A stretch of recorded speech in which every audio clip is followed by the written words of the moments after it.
Good afternoon, ladies and gentlemen. Welcome into Hoopsville. It's another lovely day as we are fully in it, as it were, in Division III basketball. I'm your host, Dave McHugh. Oh, hitting my microphone. Welcome to the show. Hope you are having a great one. I am. We have certainly had a terrific start to the season. Plenty to talk about, which we covered in so many capacities in the last few weeks on this show. Thank you so much for joining us on each and every one of them.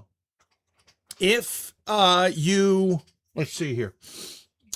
Let's talk about socials. If you want to interact with us, join us on Twitter, Instagram, or Threads at D3Hoops or hashtag Hoopsville. We're following X most efficiently. So if you have questions, try and use that. But if you are a user of the others, we will do our best to check those out as well. And let's see here. If you want to join us on Facebook, facebook.com/Hoopsville. We used to live stream there. We're having issues with that technology. We will hopefully fix it. Here's my promise. Hopefully by the start of the 26 portion of the season. That's the best I can promise at this juncture. You can also email us, hoopsville@d3sports.com. That's the easiest way, hoopsville@d3sports.com. We are streaming thanks to our partners on so many different avenues. You can watch this show on Apple TV, Fire TV, Roku, Android TV, Hudl, etc. once we upload that show. But live, we are on YouTube for the time being. Our podcast is available as well once the show is off the air. We've been getting that podcast turned around within 30 minutes. We're pretty pleased with that. And we think we ran into a snag. Actually, I'm going to check that maybe during a commercial break where it's not necessarily matriculating to other sources. We're going to double check that and make sure that is working accordingly.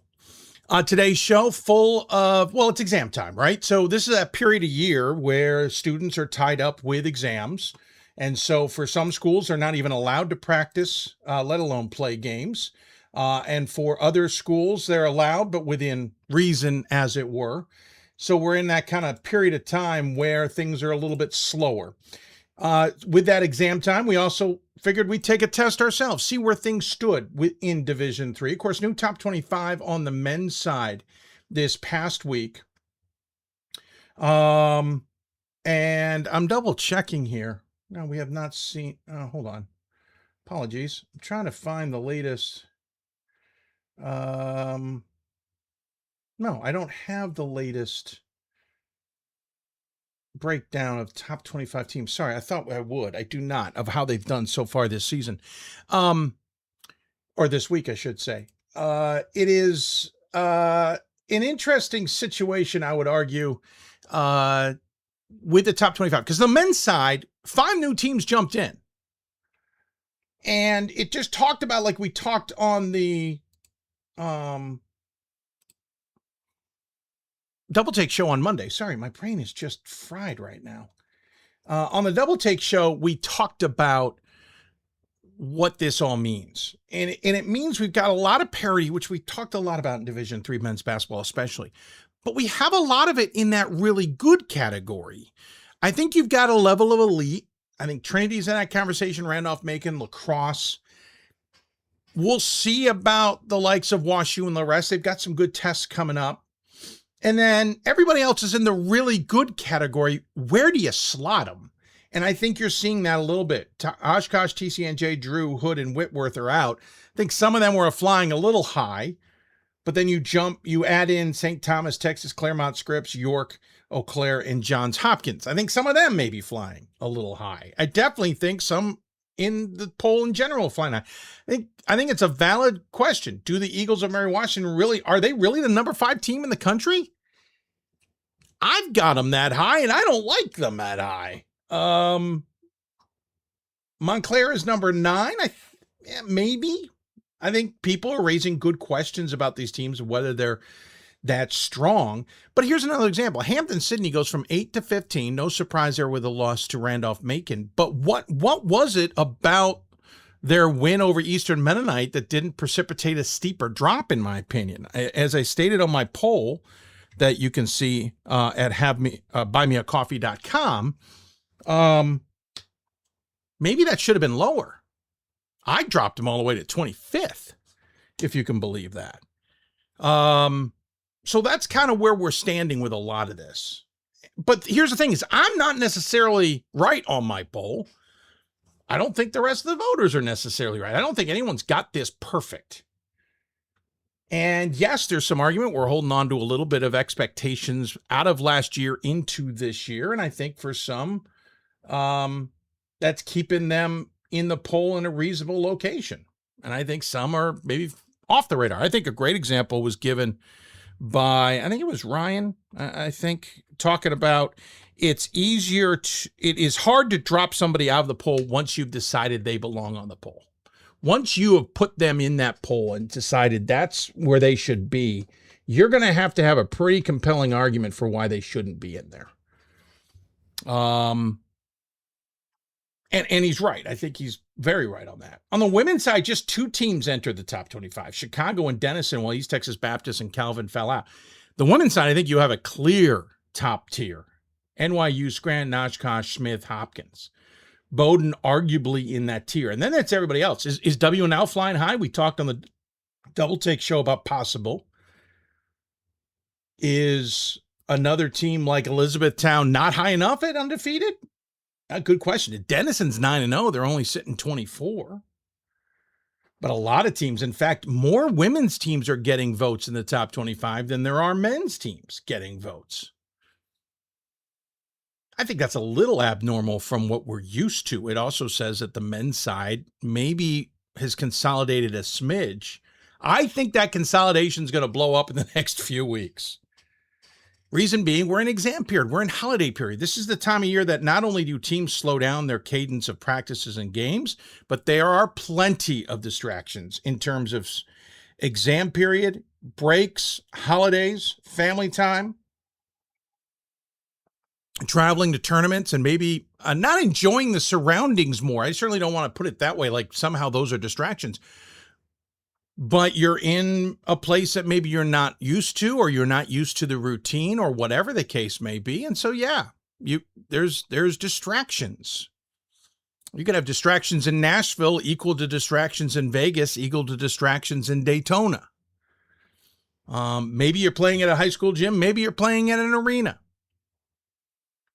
So today we're going to talk to a few teams who are playing really well, off to tremendous starts this year. But we're at exam time. Some of them aren't playing.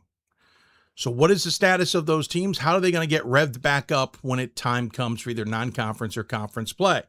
We'll go to the tote board, which we did not tweet out today, and apologies, we'll make up for that later. CMS stands for Claremont-Mudd-Scripps. We ran out of characters, as you will see. I could get Claremont MS. By the way, that doesn't even fit Claremont-Mudd-Scripps on our sheet, on our board, unless we use 2 lines. And I guess we could have and then made some abbreviations elsewhere, but why them and not others? So Claremont-Mudd-Scripps men's basketball will join us. Ken Scalmanini will join us to talk about his 9-0 start for the Stags. Tremendous. What's significant about that? Is that going to upheave the SCIAC race? We'll talk to him about it. Vassar men's basketball's best start since 2013, 6-1 on the year. Interesting enough, Vassar's next opponent is Claremont-Mudd-Scripps, so Claremont-Mudd-Scripps has 1 game in between. So we'll talk to Vassar. Ryan Mee will join us to discuss his men's squad and how they're doing off to a 2-0 start in Liberty play. William Paterson women's basketball. If you listen to the Top 25 show, we'll talk about that in a moment. You heard Ryan Scott talk about Paterson. It got me to looking and deciding, yeah, I want to hear from Erin Monahan about her squad. They are on top of the conference, only undefeated team left in the end, Jack. They've already played 4 games in conference play. Can you believe that? We'll talk to her about her Pioneers. And then the Wisconsin-Oshkosh, believe it or not, that is Oshkosh with 3 different characters replacing letters. The Titans women's team will join us. Brand Fischer, that upper tier we were talking about earlier. Just how good are the Titans? And what does he make of the WIAC race this season? That's all ahead. We talked about that Top 25 show. Well, if you go to buymeacoffee.com, and it's appropriate we're using buymeacoffee.com because I am a coffee fan. In moderation, no iced. Thank you. You can help Hoopsville by either making a one-time donation. That's the top screen, as it were. And actually, we'll call that up for you. the top screen on top option on is just a straight donation. It's not a membership. Membership is when you give a monthly or yearly subscription, and you'll get perks for that. So here's a look at that page. And there we go. I was going to say, where's my screen capture? Here it is. So there you go. Here's buymeacoffee.com and our Hoopsville page. And you scroll down a little bit right here in this upper right. And I realize for the podcast fans, this isn't helpful, but it says buy Hoopsville a coffee. This is a one-time donation area. You can make it monthly, but scroll down a little bit further and you will find become a member. There's the Hoopsville fans. Subscribe to help Hoopsville continue coverage in Division III. Fans are added to the newsletter, which we are working on, and stay up to date on the show. Then there's Role Player at $15 a month. Those who have a role on the team, even if they aren't the starters, Role Players will give exclusive analysis, news, and previews of what to come, plus get early and live access to the Hoopsville Top 25 Double Take show, along with exclusive access to the Top 25 ballot. So that's here. The exclusive analysis and news previews, that's a little preview to come of how that will work.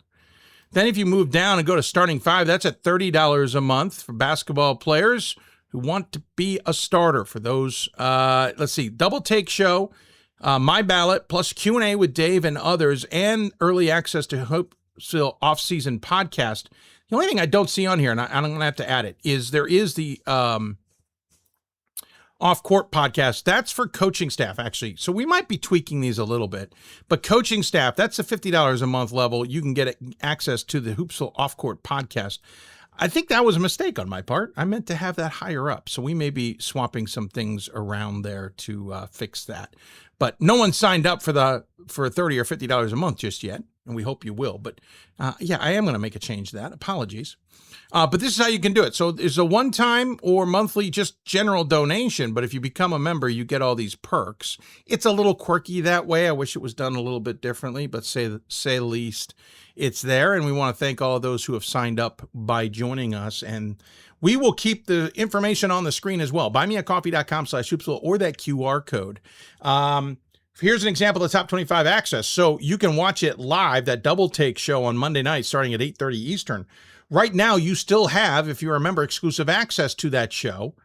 We will open it to the public at a later time, but it's not available right now to the public. So that's kind of how that works. Same thing will happen with the Off-Court podcast. You'll have access to that, if not in perpetuity. Some of those interviews may not come out. The rest of them we will come out separately for public at a much later date.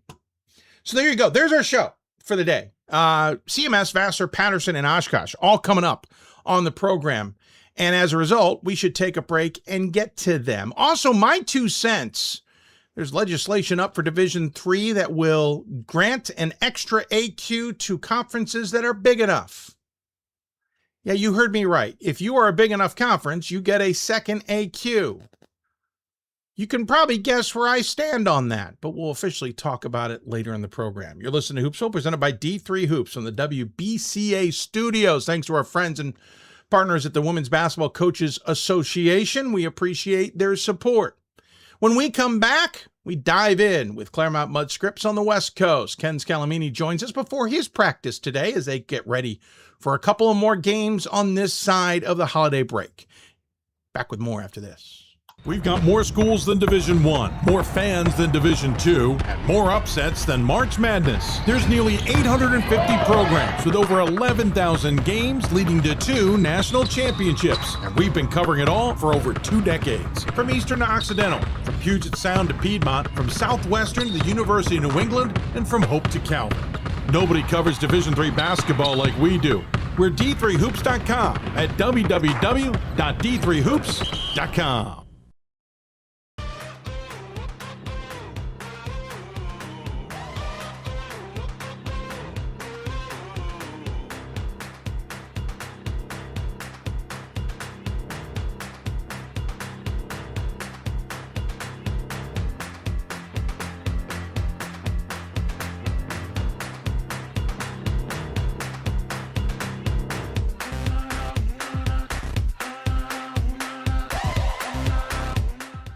National Association of Basketball Coaches is the nation's premier professional development and advocacy organization for basketball coaches at every level. The NABC strives to serve as the voice for coaches on national issues while advancing the core value of leadership, service, advocacy, education, and inclusion. To learn more about the NABC and to become a member, visit nabc.com and follow the NABC on social media at NABC1927. That's nabc.com or NABC1927 on social media. It's on us to stop sexual assault. In any way that we can. To get a friend home safe. To never blame the victim. It's on us. To stand up. To make our community safe for all. It's on us. It's on us to look out for each other at parties. It's on us. To be more than just a bystander. To step up and say something. It's on us, all of us. To stop sexual assault. Learn how and take the pledge at itsonus.org.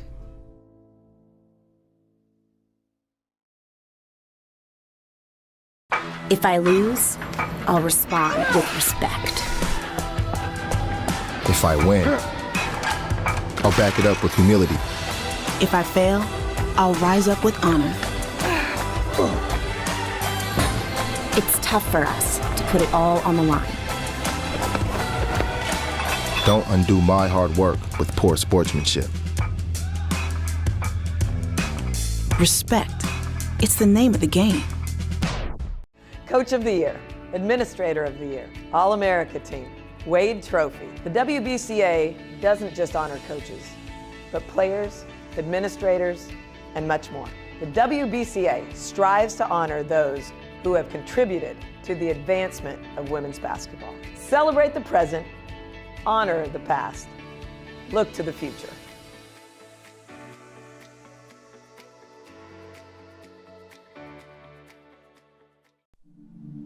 I used to never really talk, ever. I was afraid if I said something wrong, everyone would laugh at me. But then I started to play golf with Special Olympics. It helped me to find my voice. And now everyone else is speechless.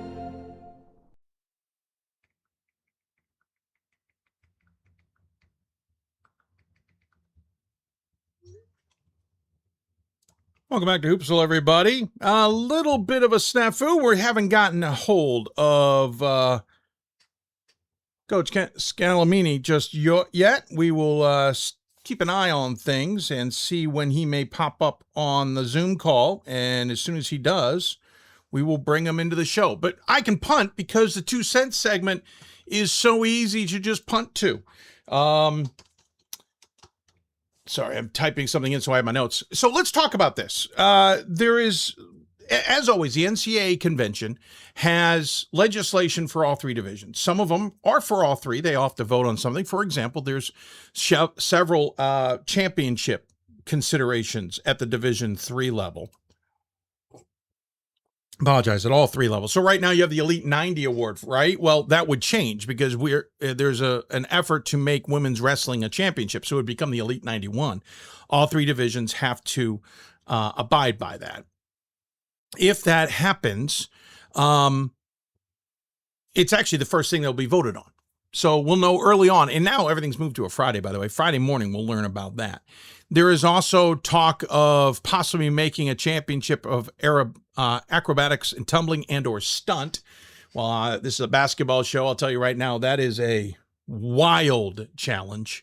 And there's also stuff like automatic qualification waiting period for a multi-sport conference to go from a 2-year waiting period on an AQ to a 1-year waiting period. But so last week, or last show, I should say, we talked about the mandatory winter break brought up by the CCS and the NACC and how we're against the idea. And even Management Council is against the idea. Not sure that's going to move forward.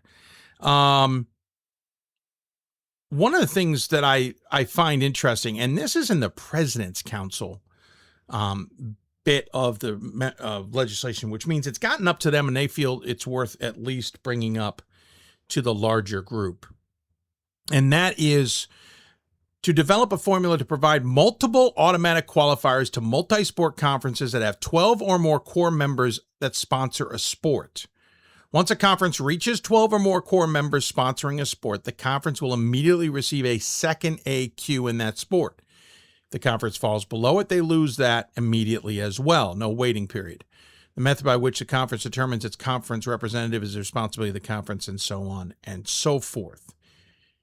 The position of the President's Council, they oppose this proposal as the current access to AQ is sufficient and additional opportunities are better established through the NCAA Power Index, NPI, rather than increasing AQ access. Oh, so am I. I'm actually surprised this is up for legislation. If you're wondering who's brought this to the table, it's the President's Athletic Conference, PAC, and the United East Conference, UEC. The PAC and the UEC are both 12-plus member conferences. So they both want another bid. Now, let's go back a few years, shall we? Remember the old USA South was at least 16 members split into two divisions? I had multiple conversations with individuals.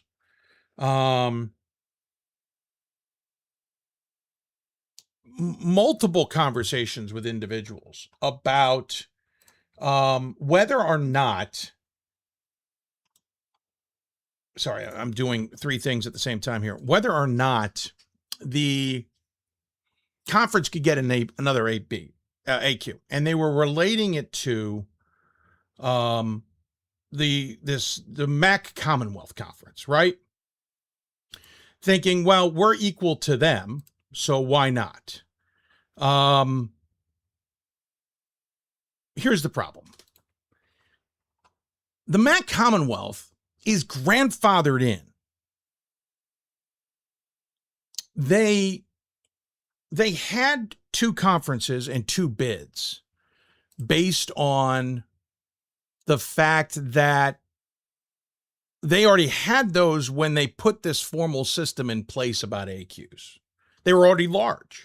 But they have to conduct themselves as two conferences when they're that large. So there's the Commonwealth and there's the Freedom. And technically they treat themselves as two conferences, even though we all know it's one office. If any of those sides or the conference as a whole falls below, let's say the MAC or the MAC Commonwealth or the MAC Freedom falls below the 6, they're going to lose that bid. And if they were to ever lose that extra bid, it's gone. It's forever gone. They don't have the grandfather to keep it. They only have the grandfather to have it while they qualify. So I kept telling the USA South, this isn't going to happen. You are never, and I think it came up for legislation, or it was thought to come up for legislation and never got to a vote or something like that. And we never saw it.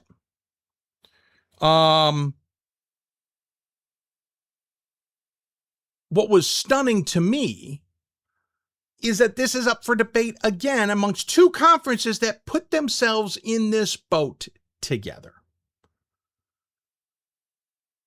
The PAC has grown to 12 because, for whatever reason, they decided they needed to be bigger. They moved to a football setup that didn't even allow out-of-conference scheduling. And I think they changed that. And then the UAC is the formation of the old NEAC. And what was it? The other one was the CSAC. They've randomly merged and created this monster conference. Now, I think a lot of the mentality was they were going to shrink. And that at some point in time, the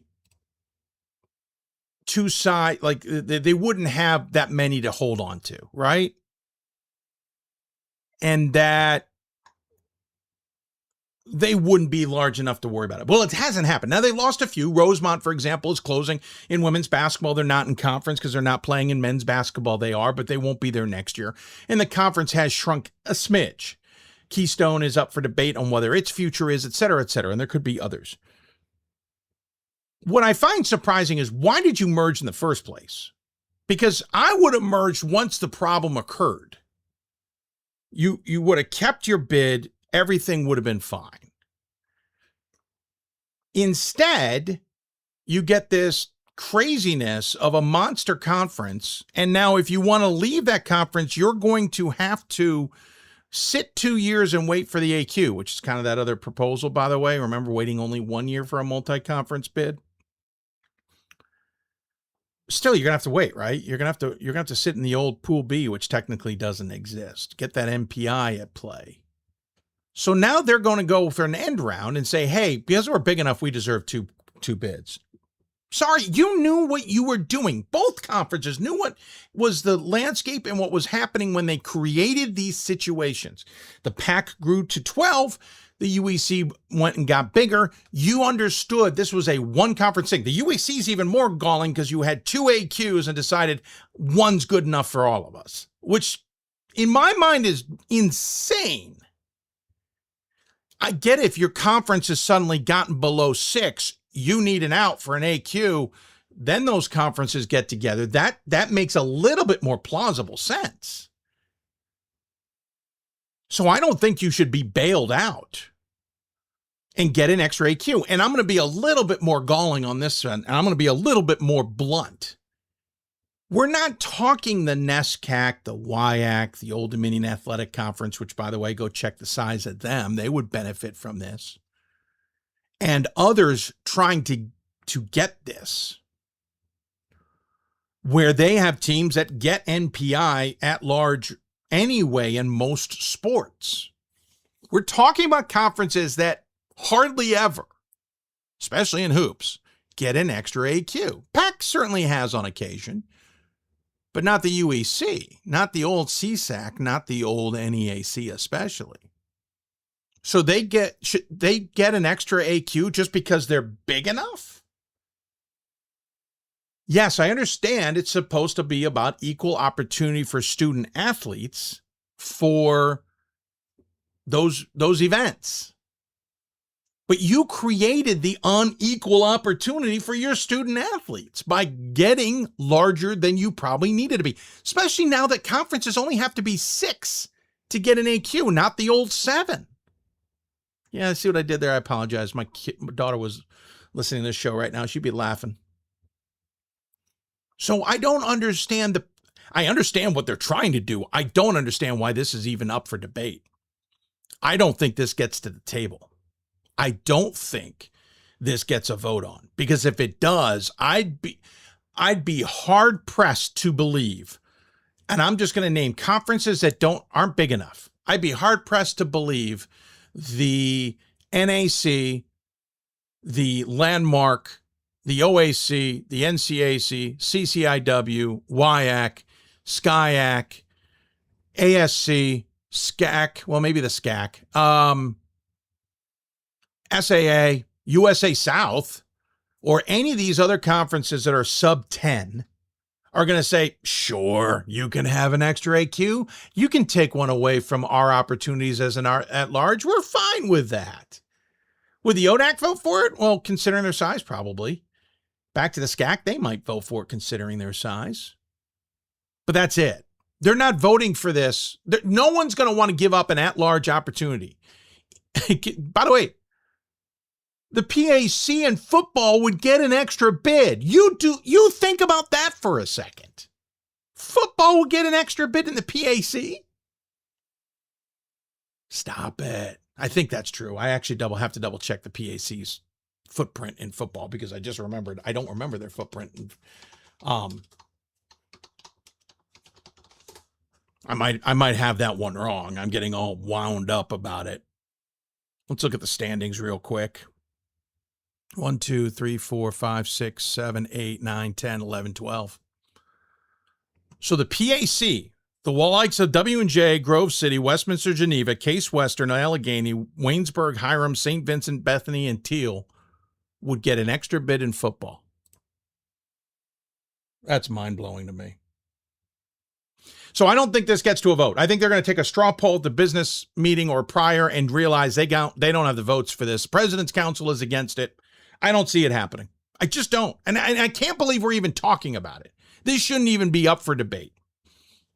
They went through the proper procedures. That's why it's there. But this reminds me of some other legislation that was there and then realized later, we're going to have an embarrassing crash and burn here. If we put this up to a vote, we're going to pull it. So don't be surprised if this gets pulled. If it does go for a vote, I'd be surprised. Conference of 12 or more core members that sponsor a sport getting a second AQ. Ain't going to happen. And if it does, it's shame. Shame on the division, because this isn't how we have automatic bids and we have at-large bids. That's how this works. You don't get an extra an extra AQ because you decided to get big enough to make it happen. It is mind-blowingly confusing to me. And there's other legislation that we'll certainly take a tackle at some point in time.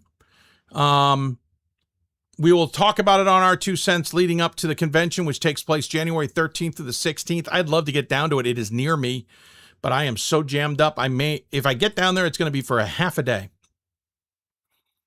There's legislation about unofficial visits and contact evaluations, awards of gifts, and some other things. We'll certainly look at these, but so far the ones that have got me fired up are the AQ, which we talked about today, and the other one, what was it? My brain just went completely blanked because, why not? The mandatory winter break. There's some others in here that are slam dunks, absolutely should take place. We'll talk about those as well, but we'll tackle them on another show. All right, we were hoping to hear from Ken Scalmanini. He apparently was trying to chime in. We're going to take a quick break, see if we can find him, see what we can do. Worst case, maybe we'll move him the next week. We'll see. In the meantime, we got other stuff we can talk about in Division 3. So we'll take another break. When we come back, maybe Ken Scalmanini, maybe somebody else. Still got plenty to talk about with Vassar, William Paterson, and Oshkosh. You listen to Hoopsville, presented by D3 Hoops. Back with more after this. For the love of the game. But for those of us who are Division 3 student athletes, it's more than that. A lot more. Sure, the game is important. But as we work so hard to build both mind and body, it's more about team. That is why NCAA Division III teamed up with Special Olympics. And in giving the gift of sport to those for whom it seemed an impossible dream, we are working to make this a better world. Help us keep that dream alive. You can make a difference. We are the coaches of women's basketball. We are leaders and teachers, dreamers and winners. We are professionals who conduct ourselves ethically and with integrity. We place the education, safety, and well-being of the athletes we coach above all else and teach them the fundamental values they need to succeed in life. We are coaches united for the good of our game and those who play it. We are the WBCA. We've got more schools than Division 1, more fans than Division 2, more upsets than March Madness. There's nearly 850 programs with over 11,000 games leading to 2 national championships. And we've been covering it all for over 2 decades. From Eastern to Occidental, from Puget Sound to Piedmont, from Southwestern to the University of New England, and from Hope to Calvin. Nobody covers Division 3 basketball like we do. We're D3Hoops.com at www.d3hoops.com. The National Association of Basketball Coaches is the nation's premier professional development and advocacy organization for basketball coaches at every level. The NABC strives to serve as the voice for coaches on national issues while advancing the core value of leadership, service, advocacy, education, and inclusion. To learn more about the NABC and to become a member, visit nabc.com and follow the NABC on social media at NABC1927. That's nabc.com or NABC1927 on social media.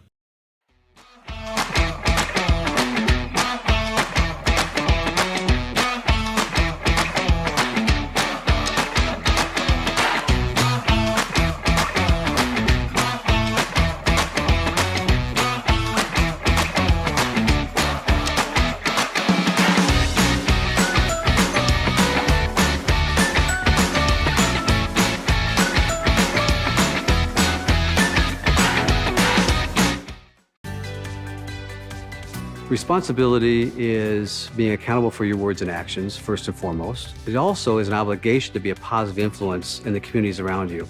Being in a D3 program, you're going to have lots of different opportunities. You're not just an athlete, you're also involved in student life. Your academics are extremely important. We give a lot of our student athletes responsibilities right from the start by giving them leadership opportunities. by having them engage in the community, be a positive influence. That's being a responsible person. There are over 480,000 college athletes. Only 2% would go pro. That means over 470,000 will not get a shoe contract.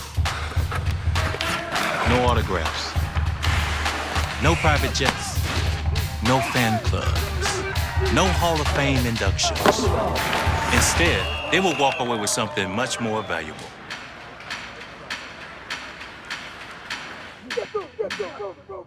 I did receive a non-athletic scholarship upon entering school. I got the presidential scholarship, which was huge for me. I think there's more opportunities for academic scholarships in Division III. I did receive academic scholarships. Just being involved on campus, being a leader, all those things combined kind of get me recognized. It's a great experience for me.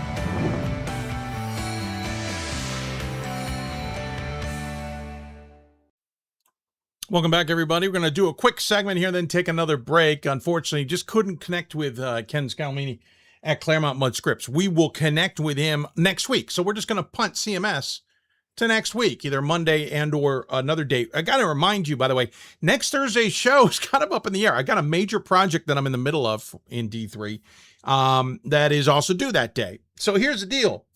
I'm going to figure it out around Tuesday, how I'm feeling about Thursday. If I feel I can do Thursday's show and still get the other thing accomplished that same day, we'll do Thursday's show at noon. If I can't, we're going to have to move to Friday because Thursday night, I'm going to be tied up with some other things potentially, or at least I'm going to need a break from the insanity of this. There's an outside chance we do a Thursday night show, but most likely I'm going to move it to Friday. That will be our final show before the holidays. So next Thursday, stay with us on social media. Stay with us on Monday. I might even make the decision on Monday on what we're doing for Thursday's show. But next Monday, we'll be on the air 12 p.m. Eastern with the live show. And then don't forget, 8:30 p.m. that night, we'll have our top 25 double take. That will be our final double take of the holidays. And we'll be back on January 5th with another one. So just a reminder, next week, noon on Monday, Thursday's show is up in the air. We will do a second show next week because we want to do one before the holidays. And then we'll go from there. Quick shout out to Zevi Samet of Yeshiva. First men's player to hit the 2,000-point milestone this year in the win against SUNY Purchase, 71-46. Let's see here, double checking. Ryan Terrell holds a program record with 2,158 points, which Samet is likely going to break, considering he's about 150 points from that point at this. He's got 2,004, so he's 154 points away. Samet is going to break that mark. He has scored 558 points minimum in each of his first 3 seasons. We will see how it turns out, but congratulations to Zevi Samet at Yeshiva. That team's going to be in the running for the Skyline. They played an insane non-conference schedule. I'm not saying it's necessarily a good thing because they are off to a 2-6 start. They lost to Chapman, 81-77, Randolph-Macon, 92-57. The next day, lost to Mary Washington in double overtime, 90-89. Trinity, Connecticut, they lost to 76-52. They lost to Tufts, 100-94. Beat NYU in a thriller, 88-83. Lost to St. Joseph's, Connecticut, 78-64. And then they got the win over Purchase, 71-46. It's conference AQ or nothing for Yeshiva and Elliot Steinmetz's squad this year. And for the most part, that's what they play. They'll play Illinois the rest of the way. Illinois Wesleyan on the 29th. That game is at home. And Wesleyan on the 12th of January. Otherwise, it's nothing but conference play the rest of the way. So Yeshiva's got to focus on just that and winning the conference title if we want to see Samet in the playoffs. You might remember last year they won the AQ, got to the playoffs, knocked off Farmingdale State in the opener, but then lost to Tufts in the opener. Apologies. 83-66. After an 18-11 campaign. The year before that, they did not make it. That was Samet's sophomore year, and his freshman year, they didn't make it either. So he's been to the tournament once. It was last year, and they got knocked out by Tufts. So we'll keep an eye on Yeshiva and see what the Maccabees do as the season progresses. Take another break. When we come back, Vassar men's basketball on docket. Ryan Mee will join us to talk about all things about his squad and the best start they've had since 2013. You listen to Hoopsville, presented by D3 Hoops from the WBCA studios. More after this. For the love of the game. But for those of us who are Division III student athletes, it's more than that. A lot more. Sure, the game is important, but as we work so hard to build both mind and body, it's more about team. That is why NCAA Division III teamed up with Special Olympics. And in giving the gift of sport to those for whom it seemed an impossible dream, we are working to make this a better world. Help us keep that dream alive. You can make a difference. We are the coaches of women's basketball. We are leaders and teachers, dreamers and winners. We are professionals who conduct ourselves ethically and with integrity. We place the education, safety, and well-being of the athletes we coach above all else and teach them the fundamental values they need to succeed in life. We are coaches united for the good of our game and those who play it. We are the WBCA. We've got more schools than Division I, more fans than Division II, and more upsets than March Madness. There's nearly 850 programs with over 11,000 games leading to 2 national championships. And we've been covering it all for over 2 decades. From Eastern to Occidental, from Puget Sound to Piedmont, from Southwestern to the University of New England, and from Hope to Calvin. Nobody covers Division III basketball like we do. We're D3Hoops.com at www.d3hoops.com. The National Association of Basketball Coaches is the nation's premier professional development and advocacy organization for basketball coaches at every level. The NABC strives to serve as the voice for coaches on national issues while advancing the core value of leadership, service, advocacy, education, and inclusion. To learn more about the NABC and to become a member, visit NABC.com and follow the NABC on social media at NABC1927. That's NABC.com or NABC1927 on social media.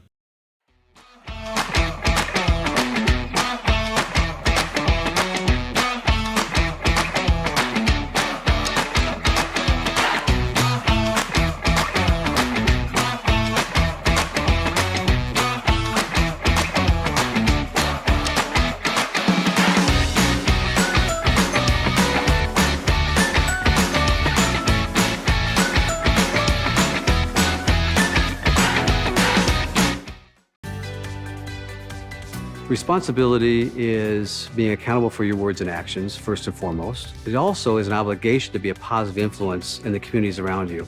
Being in a D3 program, you're going to have lots of different opportunities. You're not just an athlete, you're also involved in student life. Your academics are extremely important. We give a lot of our student athletes responsibilities right from the start by giving them leadership opportunities, by having them engage in the community, be a positive influence. That's being a responsible person. There are over 480,000 college athletes. Only 2% would go pro. That means over 470,000 will not get a shoe contract. No autographs. No private jets. No fan clubs. No Hall of Fame inductions. Instead, they will walk away with something much more valuable.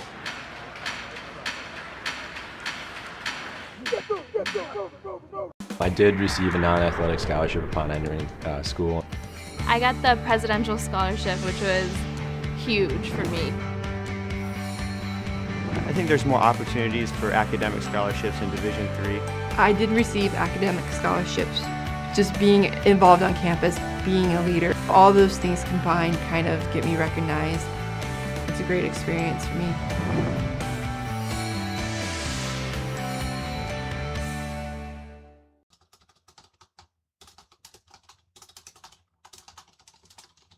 All right, gotta get to the air. Welcome back to Hoopsville, everybody. Hope you're enjoying it. A little break there. Took a little longer to get back from. We're still tweeting out. On the tote board, Claremont-Mudd-Scripps going to move next week. Vassar has joined us. It's been a snowy day, snowy week, snowy season in upstate New York, but apparently not everybody can handle it. They did not play Skidmore last night, surprisingly enough, but they are on the docket to continue playing in. And so their next game, interesting enough, is Claremont-Mudd-Scripps. Maybe Ken Scalmanini was trying to avoid it. I don't know, just a thought. Maybe he didn't want to hear from Ryan Mee, and he didn't want Ryan Mee to hear about them. I don't know. But they do have Claremont-Mudd-Scripps and Chapman coming up around the New Year's. They'll head out to Southern California. So joining us to talk about the absolutely tremendous start to the season, best since 2013, and how his squad is doing, the head coach of the Brewers, it is Ryan Mee. Coach, good to see you. Welcome to the show. Thanks for taking the time. Well, thank you, Dave, for having me. Excited to be here. Hey, listen, 6-1, 2-0 in conference play, wins over Geneseo, U Hartford, New Paltz, Mount St. Mary, Ithaca, and Hobart. A narrow loss to Williams at their place. This is tremendous. You guys have got to be thrilled. Yeah, it's been a great start. We have a good core that came back from a team that went 16-10 last year. We set our league record for wins for our school. We were 12-6 in the Liberty League, and it didn't end the way we wanted it. So we ended up losing our last 3 games. We had a couple injuries, and that's great when you had a young group. We started 4 sophomores and a junior last year, and now we're in that spot where we're starting a sophomore, a senior, and three juniors this year. Yeah, tailspin at the end, lost those 3-4 the last 6. Didn't make the NCAA tournament, but as you said, 12-6 on the year, 16-10 on the overall campaign. How much, you kind of hinted at that, how much is that driving the way that finished, driving at least the start, or at least how you all prepared? It's great. Like every coach's dream is to have the upperclassmen that kind of know a little bit of what you're trying to teach, and we can make a little quicker progress when we don't have all the extra times of Division I. So those player-led practices or workouts in the fall, I think we gained a lot of quality time, and we came in shape, and we were able to show it on the court for our first 7 games. 7-game start obviously is terrific. You want to keep expectations where they, are manageable, I guess, to some degree. Mm-hmm. So I realize you would love to have played Skidmore last night to better understand where everything is, but especially with another conference game. But where does it stand in your mind in terms of how do you keep guys understanding, okay, we're 6-1, but in a couple weeks we'll be 6-6 if we don't stay on task? Oh yeah, day by day. Like picked up from Coach McHugh our 4 daily objectives: get better, make every possession count, and play to win, and have fun doing it. So when you are just focused on the day to day, you don't get kind of caught up into the bigger lens, because we know our next 2 games, we have 16 days off. We're off for finals, and we're coming back. We're actually meeting out in California and having 3 practices, and then playing, Coach Scalmanini and the Claremont Stags. So like they're very talented, and Chapman, just beat Redlands and Pomona. So we're going to jump right back into the fire after this time period. So I know our players and our student athletes are going to take care of finals, and then make sure they stay in shape over this break. Yeah, I think that's the key, right? Like you've got to take the break. They've got to go to school. They've got to have their exams. They got to kind of focus on the student aspect of all this, which means they'll lose track of the athletic side. Fine, right? Like we know what the priorities are here, but you got to get them revved back up, and you're going to do it on the West Coast. Like you're going to do it in a strange place, strange weather, and get reset. And right, you got Claremont-Mudd-Scripps, who's 9-0 right now, playing really well, and Chapman on the other side, who's also having a decent season. Do you attack that from the make or break, or do you attack it from, hey, we're out here, we're going to have some fun, we'll take the wins and losses as they are? The message that I've been conveying to the team this year is we're competing against ourselves, right? We're trying to have that constant improvement of what's going on, and we're trying to get better. And the league play, we were fortunate to start off with home games, and be able to beat Ithaca and Hobart at home is what you're supposed to do. So can we keep getting better? So in those games, yes, we would love to win them, but we want to make sure we're playing Vassar basketball and being able to do what we practice, and we'll give our best effort and play it as it lies, you know, and then we'll get on to the next one and figure out how to get ready for the league play. Let's talk about the guys who make this team tick. Shea Fitzgerald could have probably gotten over 1,000 points if you guys had played Skidmore last night. He's 19 away from 1,000. Be the first 1,000-point scorer since 2019, 19th in the program history. He's obviously helping lead this squad, and you guys have other options in Avery Lee, Nathan Dunham, and Parker Neuenhouse, I believe is how I say that. All in double figures, so it doesn't have to be the Fitzgerald show. Heck, Lee's averaging 18.7 right now. How do you balance it? How do you approach it? How does everybody kind of find their role? It's been great just with them playing together. They're the players that we value most, is that they're able to make plays, but they make their teammates better. So if you look at their assist to turnovers, you know, like both Shea and Avery have over 24 apiece of assists, and to help their teammates get better. So they will take their opportunities when they have them, and if they see a couple bodies, they're ready to spray it. So that unselfishness and just team camaraderie and chemistry has been incredibly important. So Nate Denham's so happy that Parker was able to join, that he doesn't have to be our center this year, because Parker makes life a little bit easier for Nate running around and rebounding at a high clip still. But that was hard for him last year when Nate at 6'4", 6'5" was our center. I was going to say 6'5" for Nate, 6'9" for Parker. And it's a nice mix of juniors and sophomores even, right? Because, you know, Parker's a sophomore. Nate's obviously the senior in the squad, but Avery and Shea are juniors, to your point about kind of that level of growth. So you've got talent to build from, but to some degree, I know what Nate's been through. You guys kind of want to win for him too. Absolutely. You know, those guys came in. We won the league tournament and got our first NCAA bid in 2022. So those Nate and JP Miranda and Sasha Greenberg were incoming freshmen. So they got to see that success, and we've been building back towards that. And to try to do it this year is going to be an incredible challenge, but one that we wholeheartedly are going to go after. Yeah, the 2022 season, just amazing run you guys had. Certainly got a lot of attention. 18-9 that year, 11-6 in conference play. Is that the benchmark? Is that what you guys are pointing to and saying this is where we want to get to, or do you have different goals?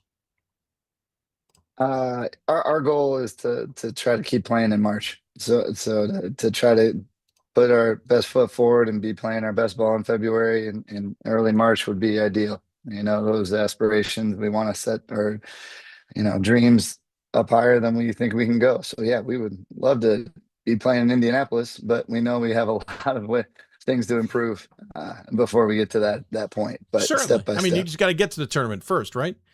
Which means absolutely. Getting through the Liberty. By the way, 85 points a game right now. This offense is clicking.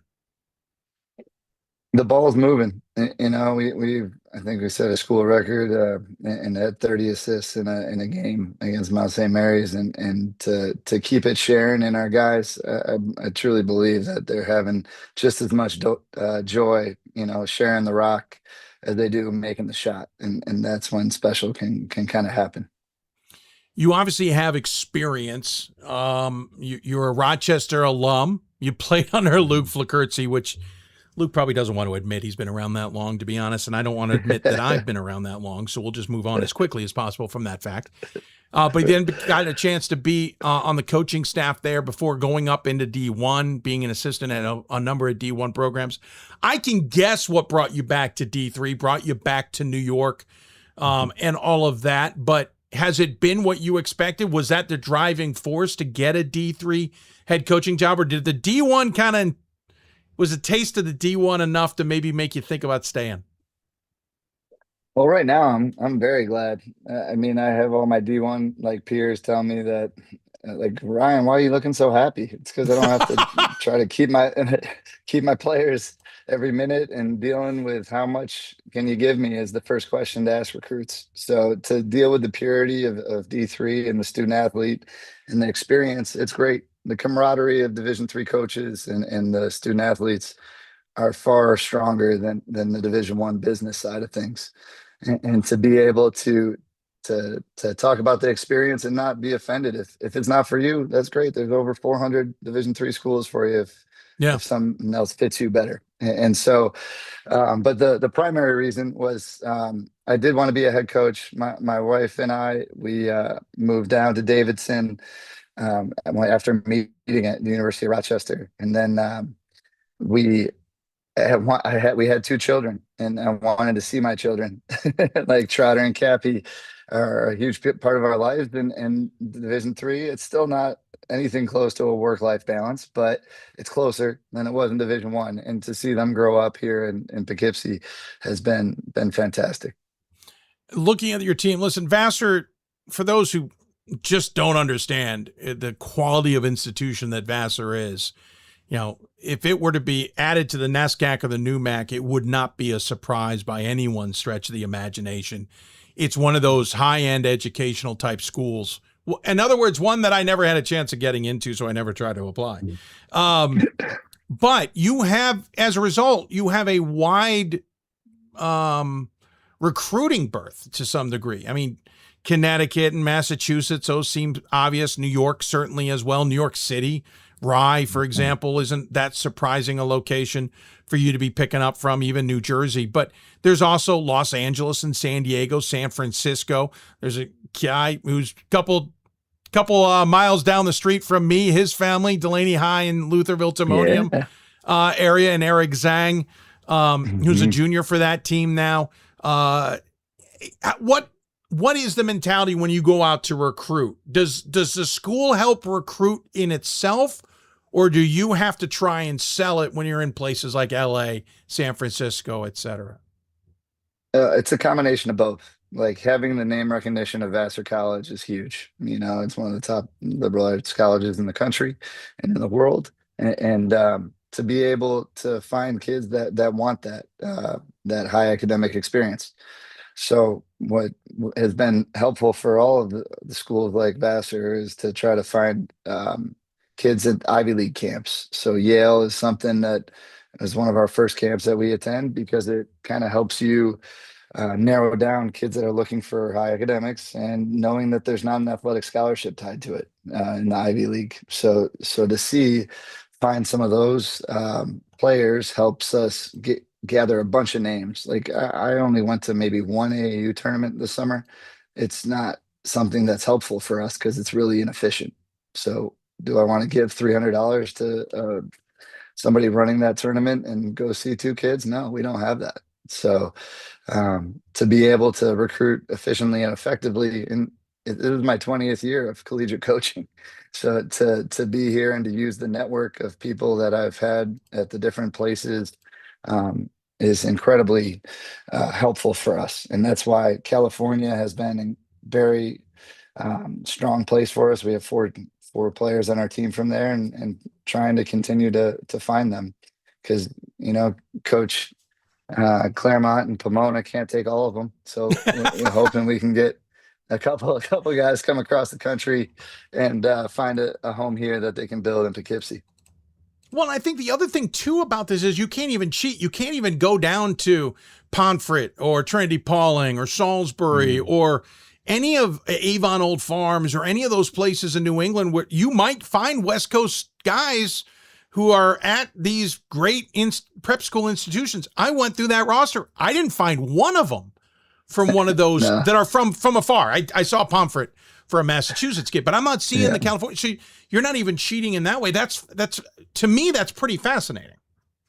It's something, when you take over a program, you try to figure out what are the institutional, values, and where can you find something that matches that. And we want our student body, our roster to match our student body, and to have that diversity geographically, ethnically, and those values, we want to embody Vassar College. And I think we're doing a pretty good job of that. Well, I think that's what's interesting to me is that you could get them by going to those institutions and finding those same California kids, not those individuals. I just mean the same type of California kid at a Pomfret or an Avon or whatever. And you don't have to go to Yale. You don't have to go to California to recruit them. That's what I find interesting is you are grabbing them literally out of those California schools. So then the next question is, how do you convince them that weather in Poughkeepsie is worth coming to versus LA and San Diego? At least at the prep school, Ryan, they already know what that weather is. Yeah, that's for sure. But what we learned from my experience at Rochester, a couple of my teammates, Gabe Perez, he just went to the Hall of Fame at Rochester. So Gabe's first time seeing snow was in Rochester. And it was fun for a day, but that's where you can talk about it. And it's 4 years. Yeah. So you can experience seasons for 4 years. And if you don't want it anymore, that's why he's back in Austin. So to be able to enjoy a different area of the world with people of all different backgrounds is great. And if you like it, stay here. And if you don't, that name recognition of Vassar College extends all the way across the country and world. Yeah. So that's my pitch for any student athlete looking to come to but someplace before I that let might you go, have that's snow. also the challenge, right? Because Absolutely. we've seen it at Swarthmore, where we've had the rise and fall of athletics. The NESCAC proves you can do it. The NUMAC proves you can do it. But Vassar's, I feel, always been a little bit on an island. It's got it's got the challenges of itself versus athletics. Is that a constant battle you're trying to navigate? Always. But something that is great that I learned from Coach McHugh at Davidson was it's okay to be different. Right. Being Davidson in the Southern Conference or in the Atlantic 10, it's the strongest academic, school, and it has a different environment. They only had 2,000 kids. Vassar has 2,500 for their student body. And to have a direct flight anywhere in the country to like 4 different airports, like it's really helpful. And that was the secret sauce of helping Davidson, with that, the ability to get there and the community and those were really important, and being in a different type of place where part of me is thankful we're not in the NESCAC because we're a NESCAC school in the Liberty League. So it allows us to fish in different ponds. And that has helped us find some really outstanding student athletes that can help us win games. Yeah. Vassar is always larger than I think it is. It's kind of crazy. And kind of in that perfect spot between Albany and New York City, just west of Connecticut. Great to chat with you, Ryan. I appreciate the time and the insight on a team that's obviously off to a great start and looks like it's got a wonderful season ahead. Obviously, the California kids will just drive over to your practices coming up here ahead of the games against Claremont-Mudd-Scripps and Chapman. But good luck in those games, and good luck in the conference. Before I let you go, I should ask you about the conference. What are you expecting from the Liberty this year in terms of, Union's off to a good start, RPI's off to a good start, Hobart looks good. You just beat them though. What are you expecting from this conference this season? The 18 league games is incredibly challenging. We play at home and home, and we're gonna beat each other up. And Coach Klibanov, my assistant, and I have our hands full, trying to figure out. But yes, Coach Murphy has an excellent team. Coach Gilbride has been the staple of the league. Coach Downs, when you look at the people who have won our conference, it's been cycling through the last few years. 5 or 6 years, we've had a lot of different winners, and because it's an incredible parity. So that's what we know it's going to be a tough one, but they're those usual suspects, and people are always getting better. Well, we already noticed that Joe Burke and her sinus, I said Joe Burke's alma mater, Skidmore are already trying to avoid you. You didn't want to get on the bus yesterday, clearly. And you got to watch out for Gorski over there at Clarkson. You never know where you're going to get with him. And we can go through the litany of these coaches. They're dangerous. They're dangerous. Yeah, absolutely. But if it didn't just happen to us with at Williams the week before, the bus company called and said, "Hey, we're not going." I'm like, "What?" So it's a tough ride, but we're excited to get there, and I do appreciate all the coaches in our league, because a lot of them I coached against them or played against them. It's pretty fun competition. So yeah, no, it's a sneaky fun little conference. I enjoy tuning into games up there in the Liberty League. Hey, Ryan, appreciate all the time. Have a wonderful holiday. Good luck in Cali, and enjoy the Liberty schedule if you can. As always, though, we give the coach the final word. Any final thoughts you want to share with those tuned in? Thanks so much for being our voice for Division III. We love it. We appreciate it, and it's important for people to know how good it is. So thanks so much. Have a happy holiday. You're welcome. You as well. And I'll be in touch, and take care of yourself. Safe travels. All right. Ryan Mead joining us on the Hoopsville Hotline. Great to chat with him. Again, 6-1 start, best since 2013. They have a game scheduled last night against Skidmore. We'll see when that gets pushed to. But Claremont-Mudd-Scripps and Chapman out in L.A. when they get back from the holidays. Then they're back into conference play. They start with home, Clarkson and St. Lawrence, before hitting the road for 3 straight, Rochester, Tech, Union, and Skidmore. They've actually got a stretch of 4 straight, end of January, beginning of February against St. Lawrence, Clarkson, Bard, RPI. Those 2 little runs there might be the litmus test for this team.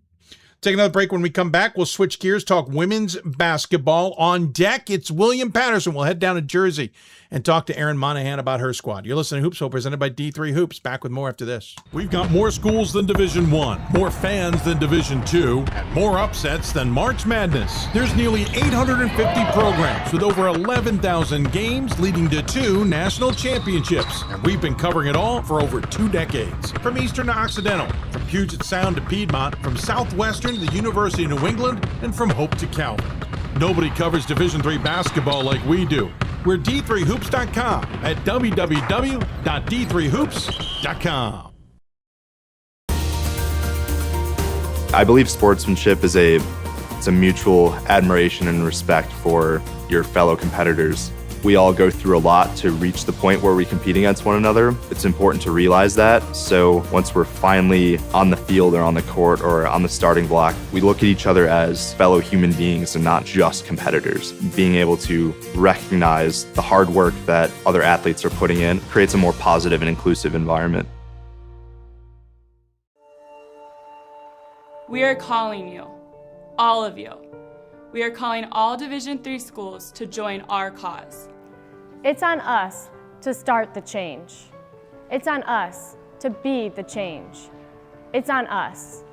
It's on Division III. It's on all of us to stop sexual assault.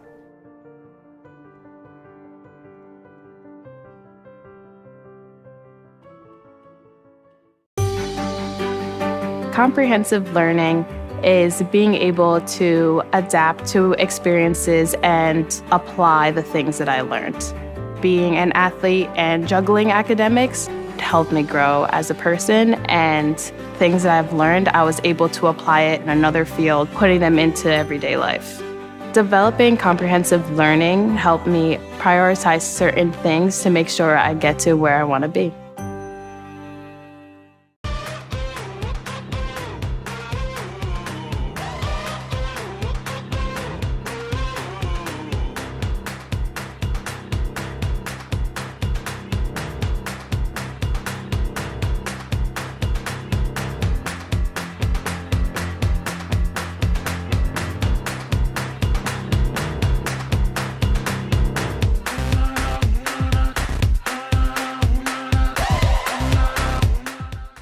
Coach of the Year, Administrator of the Year, All-America Team, Wade Trophy. The WBCA doesn't just honor coaches, but players, administrators, and much more.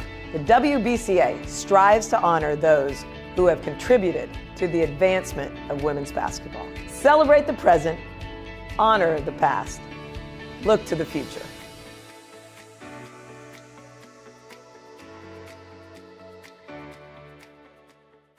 For the love of the game, but for those of us who are Division III student athletes, it's more than that, a lot more.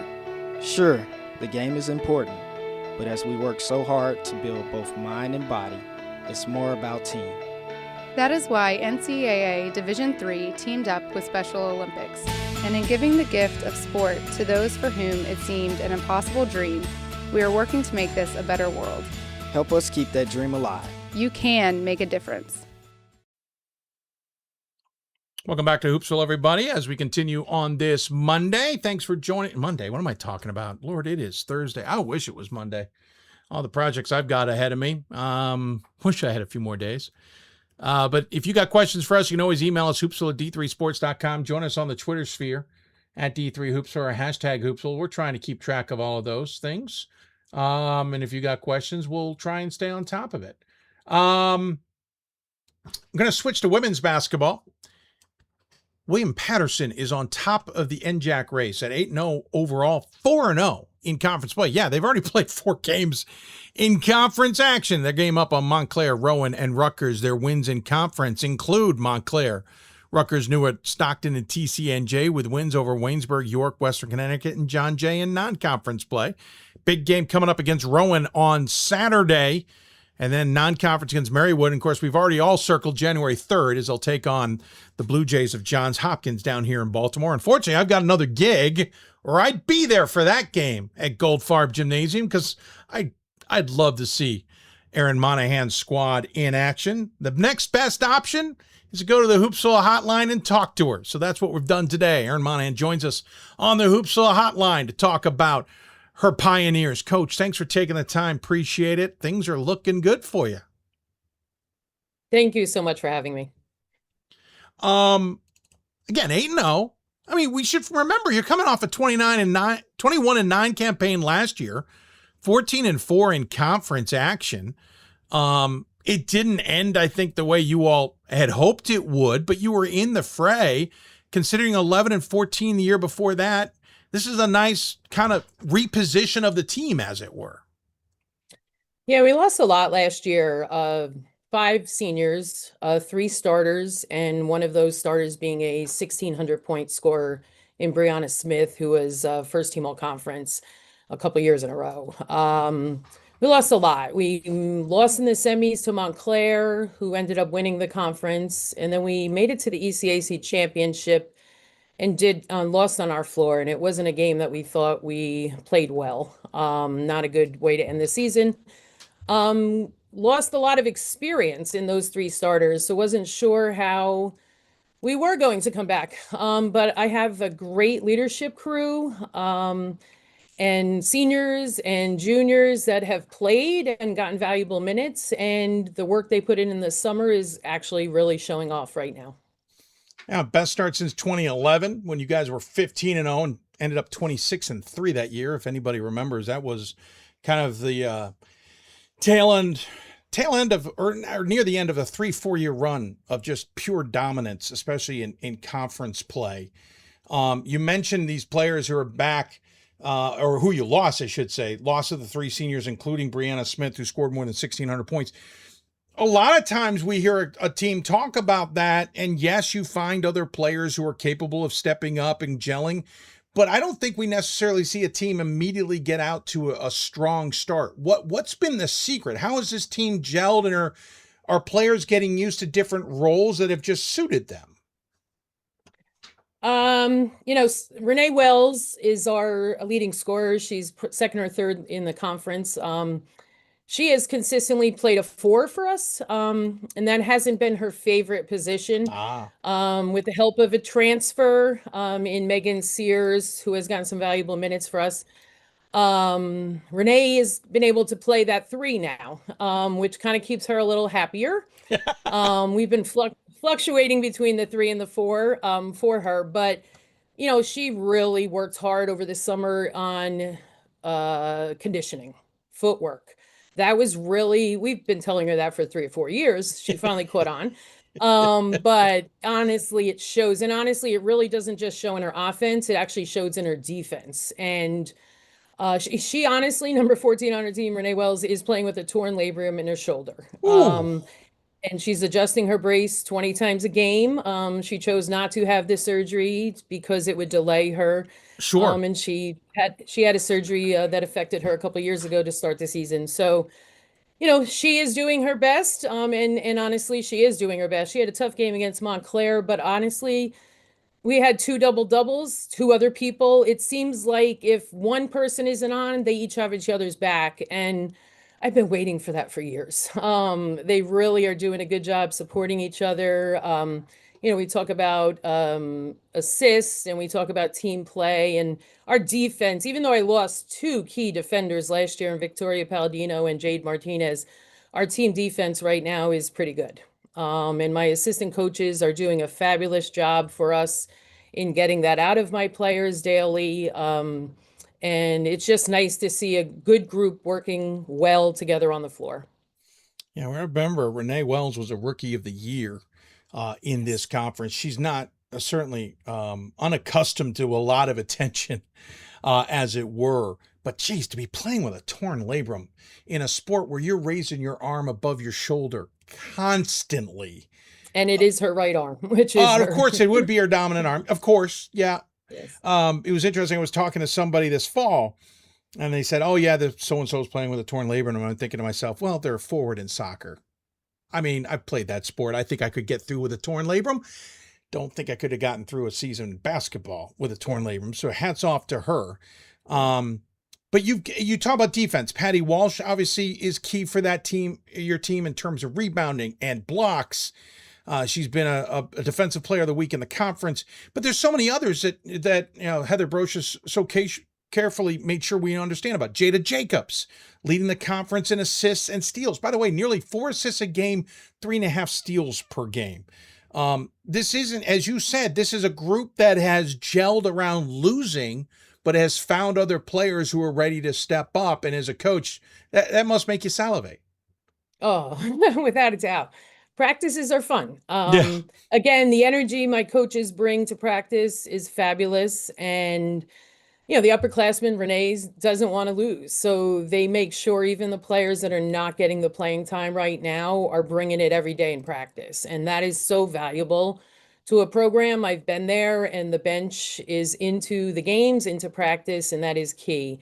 But bringing up Patty Walsh, yeah, she was actually a player of the week, I think our 3rd week in the conference, and then she just got defensive player of the week. Yeah. Talk about energy. She brings it. She brings it every day.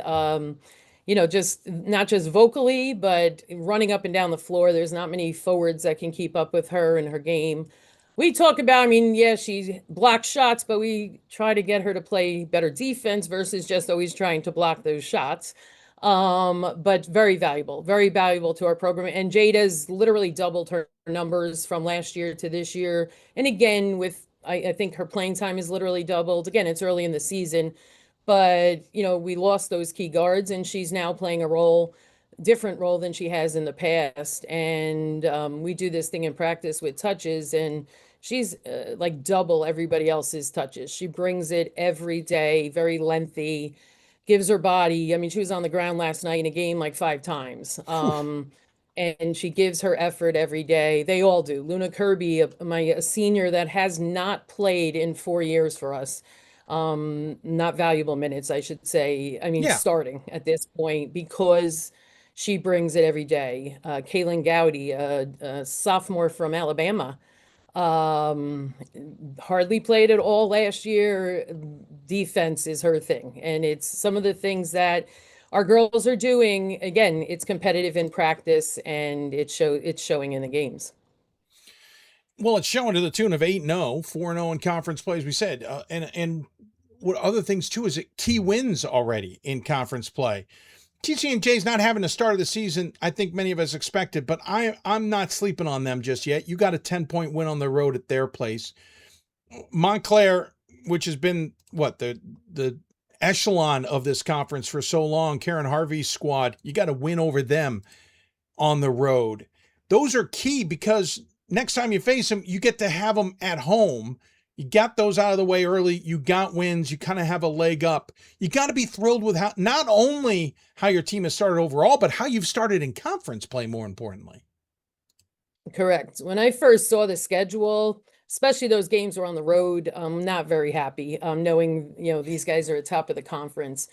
We actually have been doing it as well without our point guard. Maddie Chiera has started basically since she's been here. She's a junior. She took a hit in our John Jay game. At that time, she was 14 minutes in, 6 assists. She had a broken nose. She had surgery, basically a minor procedure, and she sat for 2 weeks. She came back last night with 16 points. So we beat TCNJ, we beat Montclair without her. And that put a lot more on Jada, that put a lot more on Renee, and that put a lot more on everybody else, which also shows what type of team they want to be this year. Maddie being back is our calm, cool point guard.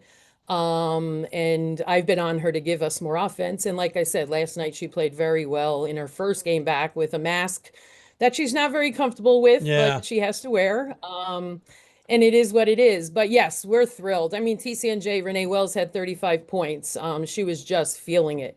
But then we go to Montclair and she couldn't hit the side of a barn, 5 points. And it happens. It happens. But again, others stepped up.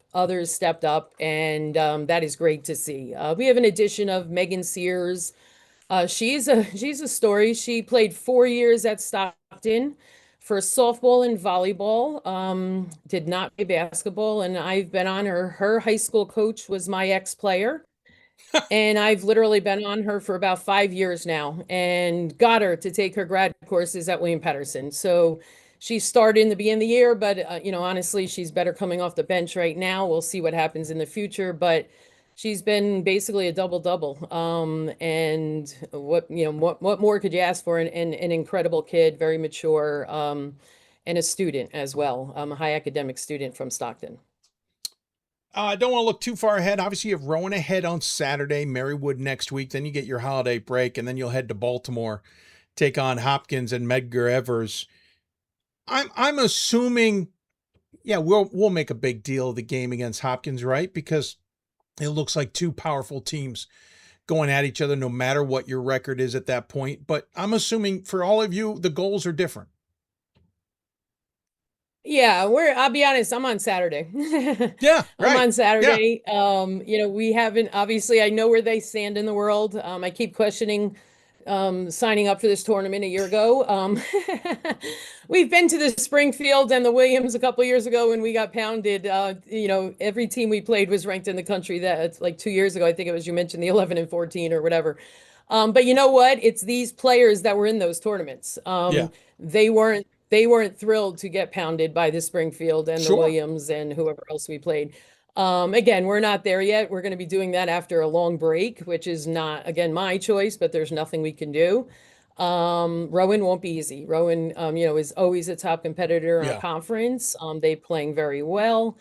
It's home. That's our first positive because, again, we've been on the road. We literally have been on the road for some of these tougher games. Not that being home, we've definitely lost to Rowan before on our court too. So we're thrilled to just be able to compete. We do have a tough conference, and we are playing some of the tougher teams to start the season too, which is only going to help us, I feel like.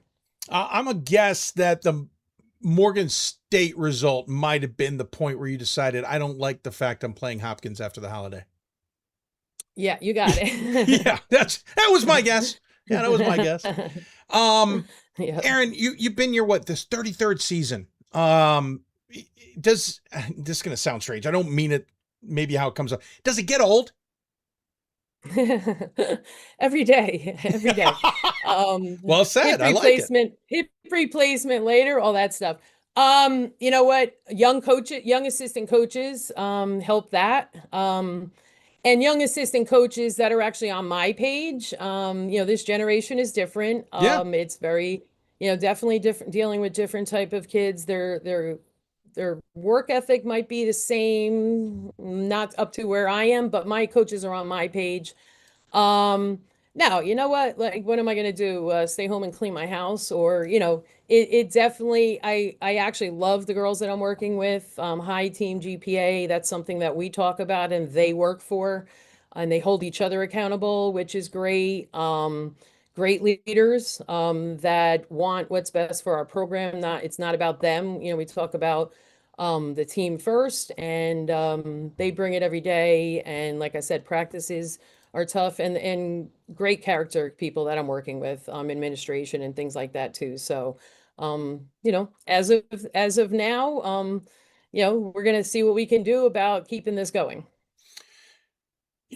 We mentioned the 33 years. I was a little stunned to realize that the last time you were at an NCAA tournament was 2013. Last time a conference title was 2012.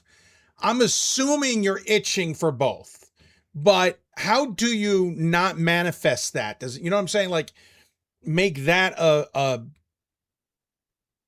anvil for everybody else to be tugging along. Well, like I said, we've kind of been under the radar until you made the call. We've been kind of showing up every day and just doing what we have to do. Obviously, at some point, being undefeated, this is all good. We talk about, I just had an annual alumni game. We talk about tradition. My girls play, they actually played in a league with one of my former alumni, who was one of our leading scorers here, Flo Barova, with 1,800 points. And she, I've had people doing some work from the outside, talking about tradition of the program, talking about them wearing the same uniforms that these guys are wearing now. That's been a lot of it. Yes, it can happen. We just have to bring it every day. You can't worry about the outside influences. Social media now, oh my goodness. Those guys didn't have social media. And I just keep using using my former players, to talk to them, to keep in touch with them. And again, I'm just going to keep saying the same thing. My assistant coaches do a fabulous job. Sure. And believe it or not, I have my two children. My son is coaching at Nebraska Wesleyan, men's assistant basketball coach, and my daughter's a mental health counselor. Believe me, not that there's anything wrong with my team, but we do use her services. It's very good to have a great support system. It's a thing now. Yes. I see it in professional sports. No, it's very much a helpful thing. Hindsight probably would have been very nice to have in the mid-90s too. Correct. There's amazing what you're dealing with and learning to compartmentalize and or deal, depending on what your forte is, without a knowledge base is difficult. It's nice to have someone there to guide through that. It makes total sense. I think it's probably a little weird for yourself that the professional you're using is your daughter. Only because she's old enough to be the person you're using as your professional. Going through sport, I mean, obviously, I've been here long enough. This is all my children know. They very mature and can relate and talk to them if need be, that obviously I don't need to know about, and can be there for them and know that they have a good support system. Yeah, it's amazing. It's such an important aspect now of all of sport and all of life, for that matter. Erin, really appreciate the chat. Great insight. By the way, I'll just wave now. Hi. Now that the cat's out of the bag, we have this moment to lean on for when you need the blame. Good luck this weekend against Rowan, and of course the rest of the season. Again, I'd love to see you. Maybe I'll try and drop by for the Medgar Evers if my schedule allows. But in the meantime, we always give the guests the final word. Any final thoughts you want to share with those who may be tuned in? Well, I'm hoping I don't have to blame anybody, so thank you. But no, seriously, obviously I've been around for a while. We appreciate everything you do. We as players, we as coaches, appreciate everything that D3 Hoops does for us, and gets the word out there, again, as being a D3 player, and trying to rope some maybe potentially D2 or higher players in. D3 is the best. D3 is the best, and we appreciate your support, and you're getting everything out there. Thank you. Well, thank you for coming on. Makes the life a little bit easier as well. Have a wonderful holiday period, and enjoy at least somewhat of a break. Good luck in those games, and we'll talk soon. I appreciate it very much. Thank you. Absolutely. Erin Monahan joining us here on the Hoopsville Hotline. Appreciate her time.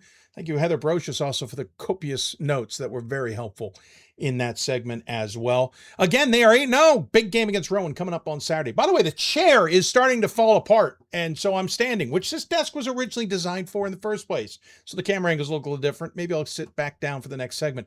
When we come back, talk to another powerhouse team, Wisconsin-Oshkosh women's basketball. Brad Fischer's squad on the dock.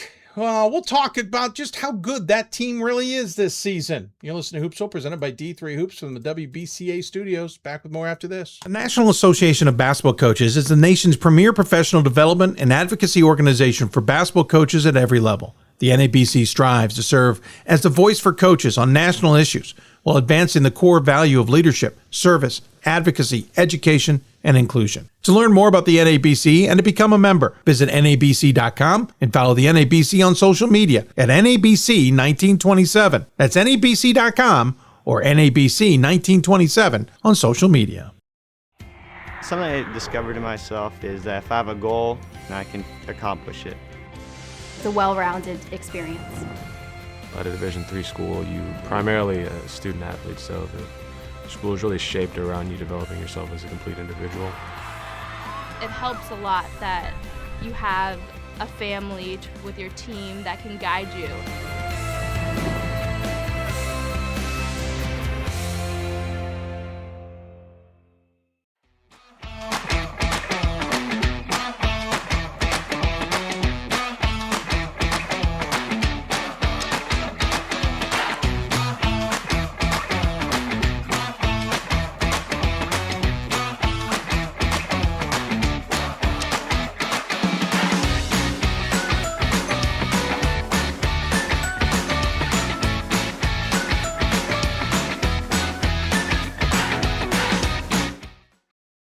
It's on us to stop sexual assault. In any way that we can. To get a friend home safe. To never blame the victim. It's on us. To stand up. To make our community safe for all. It's on us. It's on us to look out for each other at parties. It's on us. To be more than just a bystander. To step up and say something. It's on us, all of us. To stop sexual assault. Learn how and take the pledge at itsonus.org.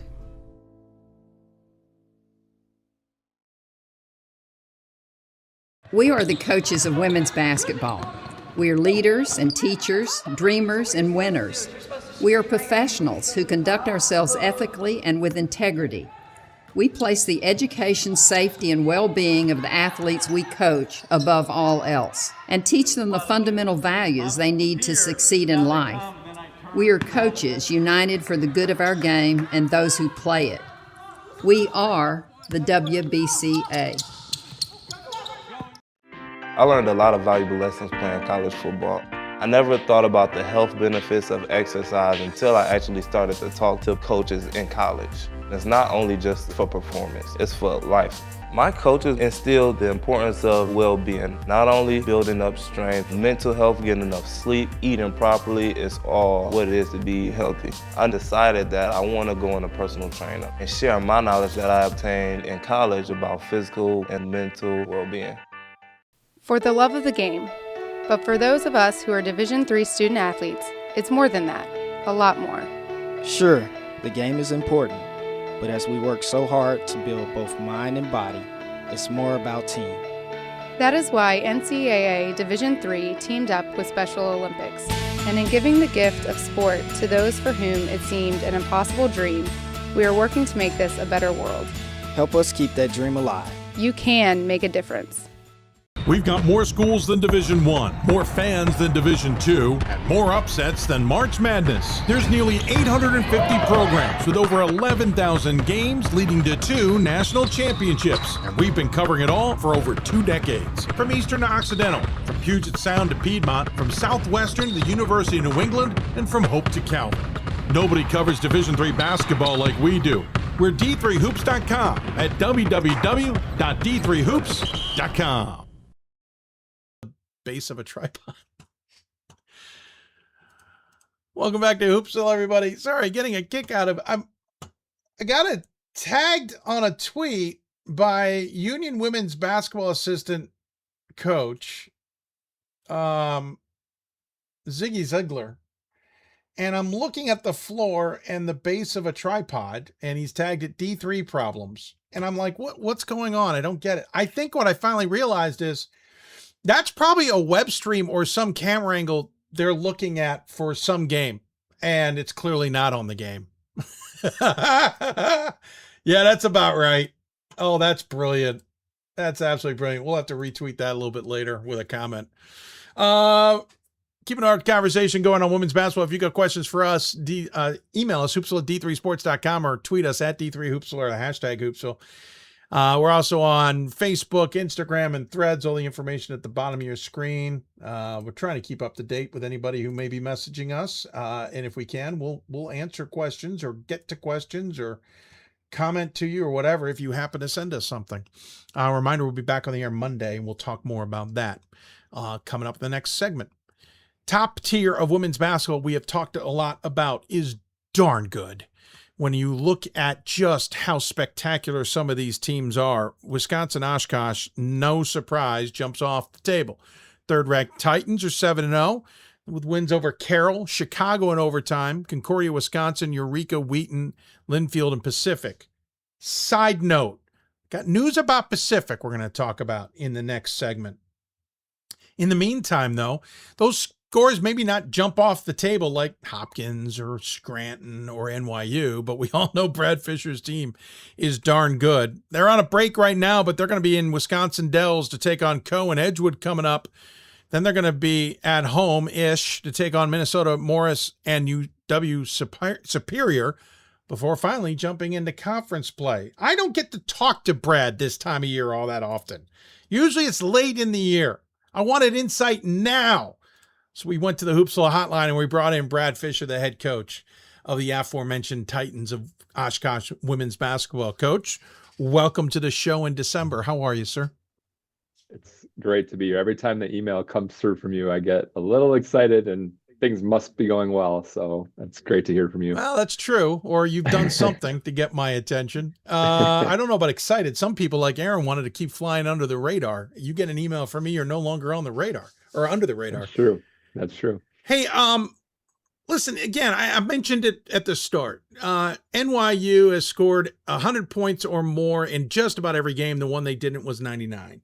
Outscoring their opponents by something like 70. Hopkins goes and has been thwarting, just destroying teams, including Morgan State. And other teams have got these dynamic wins. You're sitting at number 3, and if I go through the schedule, you played really good teams, right? 3-point win over Carroll, an overtime win over Chicago. Concordia, Wisconsin, a dominating win.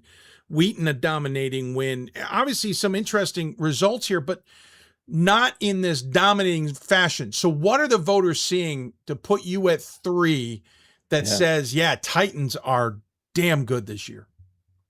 Yeah, I mean, I think obviously we went to the Final Four last year. We returned a large portion of our returners, or our minutes and points. You know, we lost a couple important people, but the core of our team was back. So you kind of start in that 6-1 range just off of that. I would say, based on what you just went through, there's a lot of different ways to play basketball.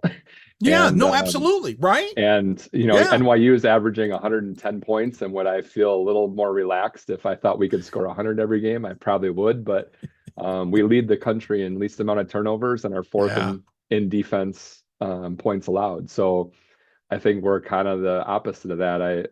Justin Heinzen, the old Loris coach, used to say, if you're down 10 to Oshkosh, you're really down 20 or 25. And I think the way we play and the way our girls buy into what we think is important makes us a dangerous team every time we play. So the stuff that we think is most important, we've been great at so far this year. Yeah, makes total sense. There's numerous games I'm broadcasting. The game's 10 points, and you say out loud, this feels bigger than a 10-point game, because getting back into a game is so difficult if the opponent makes it challenging or isn't going to be, cooperative, maybe is the best word. You're outscoring your opponents by 22.5 points a game. You're shooting 41% from the floor, 31 from deep. Out rebounding your opponents by a scant few. I'll come back to that. But assists, 13 a game, 10 steals a game. Points off turnovers is 20 of the 67 points that you're scoring per contest. 10 steals a game. Outside of rebounding, those stats just scream we're playing really good basketball. But I know as a coach, you're always working to improve. What does this team still need to prove on? I mean, we have a lot of stuff. The hard part about being in a place like us is you're getting compared, in my head, to the best teams that we've had. So, and one of the best teams we've ever had is the one we had last year. So rebounding is a piece of it. Obviously being more consistent offensively is a piece of it.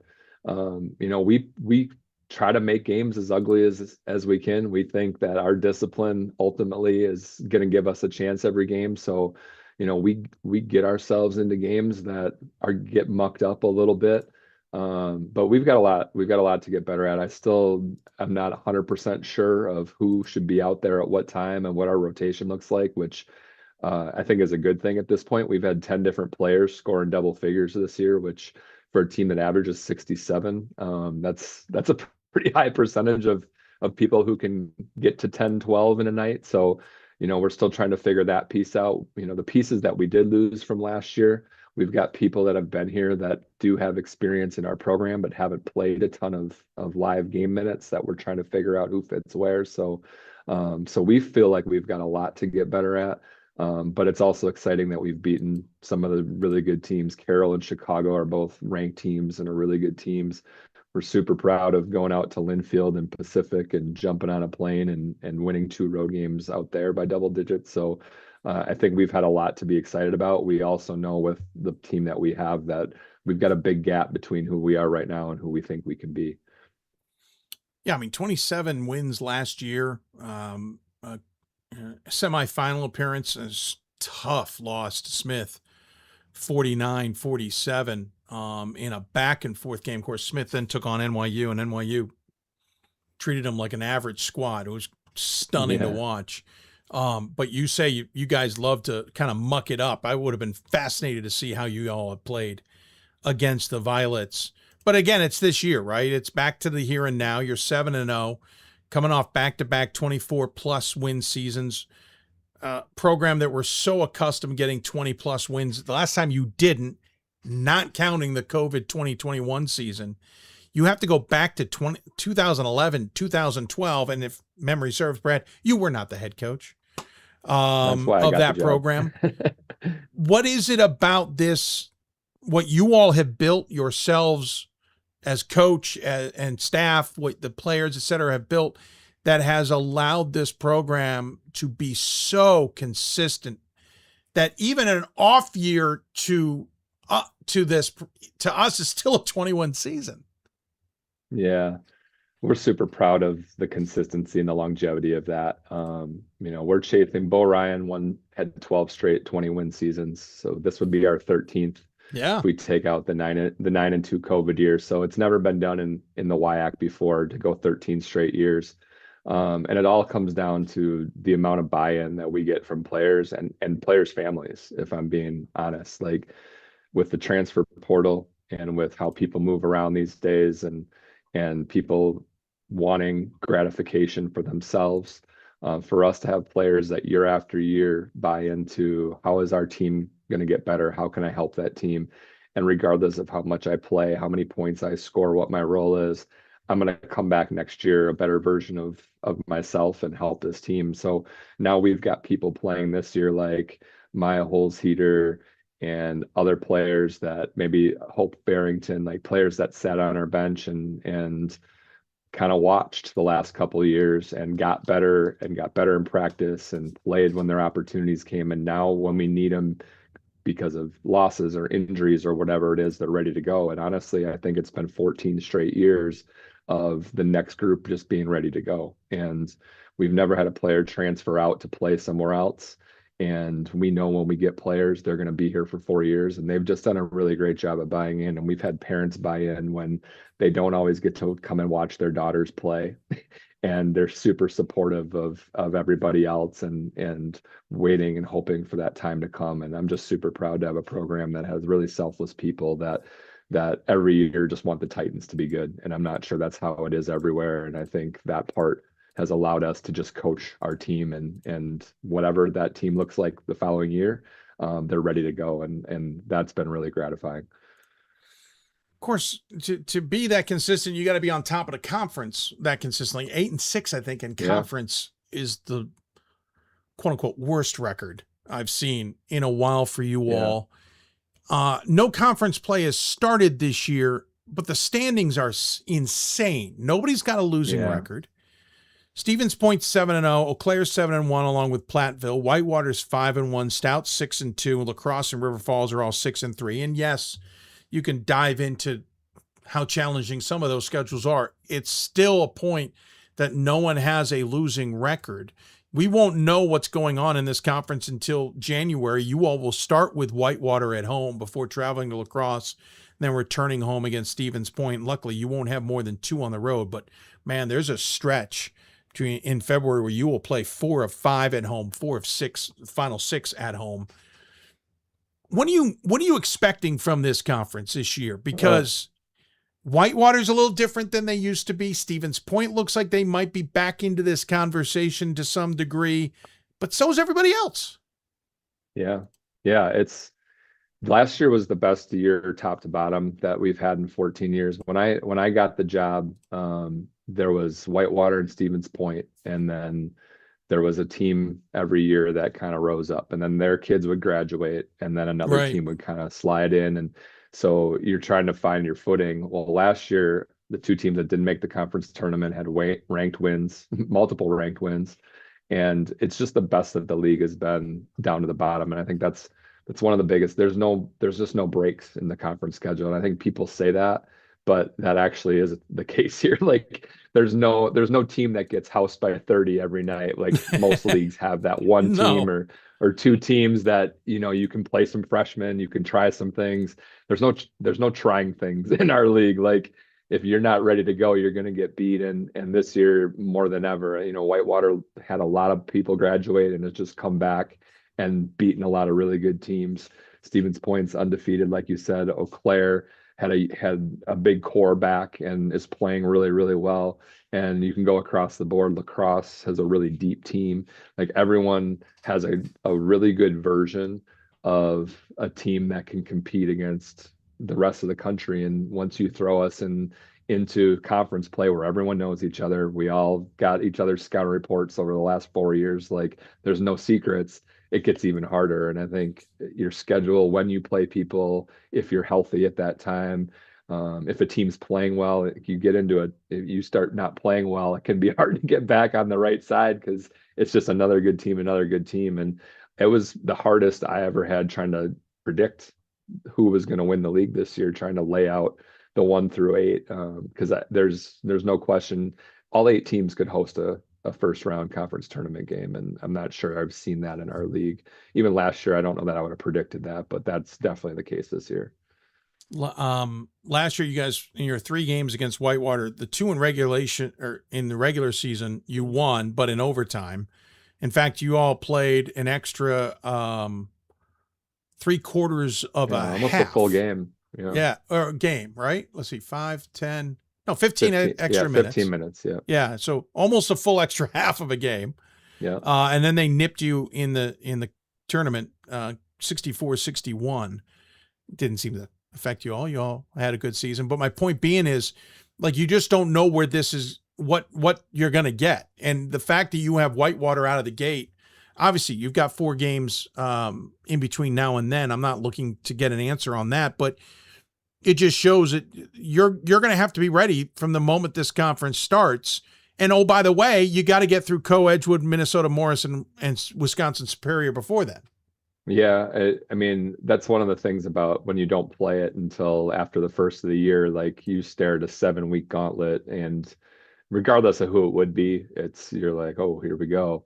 And obviously being Whitewater, we played Stout, I think, first game last year when they were in the top 25. Like it feels like the last 4 or 5 years we've gotten whoever's picked for first or second, like right off the bat. And it's a good litmus test. I mean, we feel like with some of our non-conference, we've done a good job of playing teams that'll get us ready for that. Like you said before, everyone's schedule is a little bit different in non-con. When you're scheduling 11 games, period, you're all kind of all over the place with the quality teams you play. But regardless, like I said, once you get to conference play, we just know each other so well. Like I think I've probably coached against Whitewater and Cary 38 times in 14 years, probably more than that even. I'm probably undershooting it. I mean, it's usually 3 times a year. So, whether it's inbounds plays or how you guard a ball screen or whatever it is, like we just all know each other so well, and that just adds to the grind of trying to figure out how are we going to get to 65 points in this game, or how are we going to stop whoever the new version of their best player is. And we've got to be ready from day one. So that's the good part about having a veteran team. Even when we win games in non-conference, we've got 8 seniors that share across the board. If we do this or this or this, just like we did in this game, that's not going to be good enough when we play Whitewater or Stout or lacrosse or whoever it is. And I think that with a veteran team has kept us really focused on, we might have won those last 2 games by 15 or 20 points, but there's still these things that we're just not there yet on. And they do a really good job of holding themselves to a standard that, they know, having been to a Final Four and won this conference, that certain things that we're doing just aren't good enough right now. And they do a really good job of raising their level to try to get us there. You've been there 14 seasons. We all know that you've probably had opportunities to dance elsewhere, to get picked up by others who want your expertise. What is it about Oshkosh, besides the overalls for young children, that is so attractive for you and for your coaching and the program that you've built, that seemingly that's where you're staying? Yeah, I mean, you can win the national championship here, and obviously we haven't done that, but I don't think there's a ton of places at any division across the country where you can confidently say that if we do things as to where we're capable of, we have a chance to compete for national titles. So that's one. I think I've got an administration that has allowed me to coach my team and supports us if someone wants to challenge that. Not that, again, I've got great parents. We've great support. I don't get random emails. I don't have people telling us we should play zone or press somebody, but I do feel like if I need to make a decision, that I have full support to make those decisions. So there's a lot of freedom and autonomy in that. But it's also a safe place to recruit 18 to 22-year-olds. And I think that's one of the biggest things as I get older. And I used to be like a big brother, and now I'm old enough to be their dad, and trying to protect our kids and make sure that they're in a safe environment and make sure they're in a place that they can do well in school and that they're supported by, their professors, all those things that you would want for your kid. We have here at Oshkosh. So I get to check a lot of boxes. It's a lot of fun to live up here, the Fox Valley. There's a lot going on. We're 45 minutes from Green Bay, an hour and a half from Milwaukee, an hour and a half from Madison. So if it's not happening here in the Fox Valley, they can jump in a car, go see their friends, go to a concert, go to a Bucks, a Packers, a Brewers game, and kind of get the best of all the world. So it's just been a place where I can recruit the exact type of human being and player that I want to recruit. We can play the way I want to play. And sometimes it's not always pretty, but it's been super effective. And to find girls that buy into that, that's not going to happen every place I could be either. So when you can check all those boxes, it would have to be a pretty special place that would allow for those things to happen as well. And I think a lot of people find out that when you go somewhere thinking that it's you, they find out that it's not everything about what you do. There's got to be a lot of good pieces in place. So when you have that, you better make sure if you're going to go that you can find that somewhere else too. And I'm just not sure that's the case. I appreciate the insight. By the way, for those who don't know, Oshkosh, located on the west side of Lake Winnebago, is probably one of the more unique locations in Wisconsin.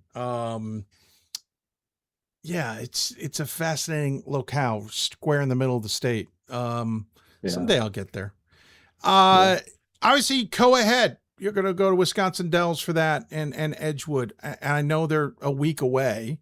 I know you're dealing with exam period. So how do you keep the team focused on what's important, which are the exams, and doing all of that, while then getting back into gear to take on, which will obviously be a tough opponent in Co. Yeah. Well, we took our trip to Oregon last week. So yeah, we should have pointed that one out. The fatigue of that when we came back and being gone for 4 days and being in the airport and sitting on a plane kind of led to a couple off days, which matched perfectly with finals. We came back this morning with a 6 a.m. practice, which our players actually kind of enjoy, I think.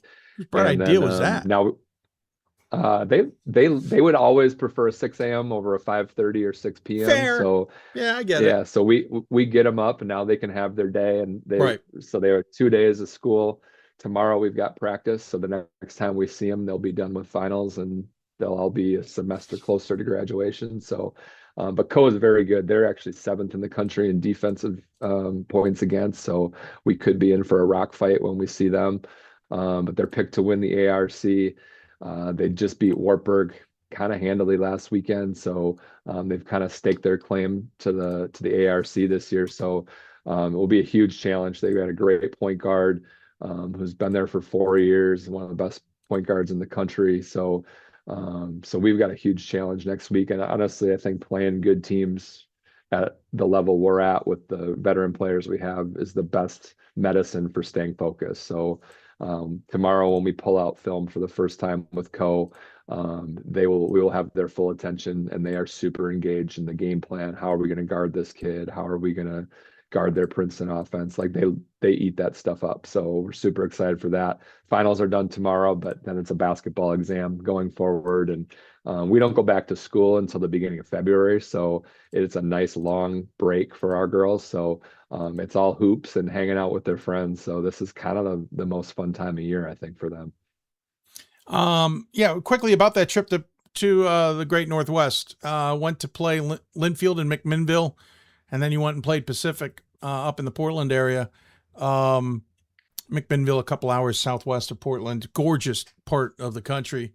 Granted, this time of year maybe a little bit different, but still, how's a trip like that come together? What was it like to be out there?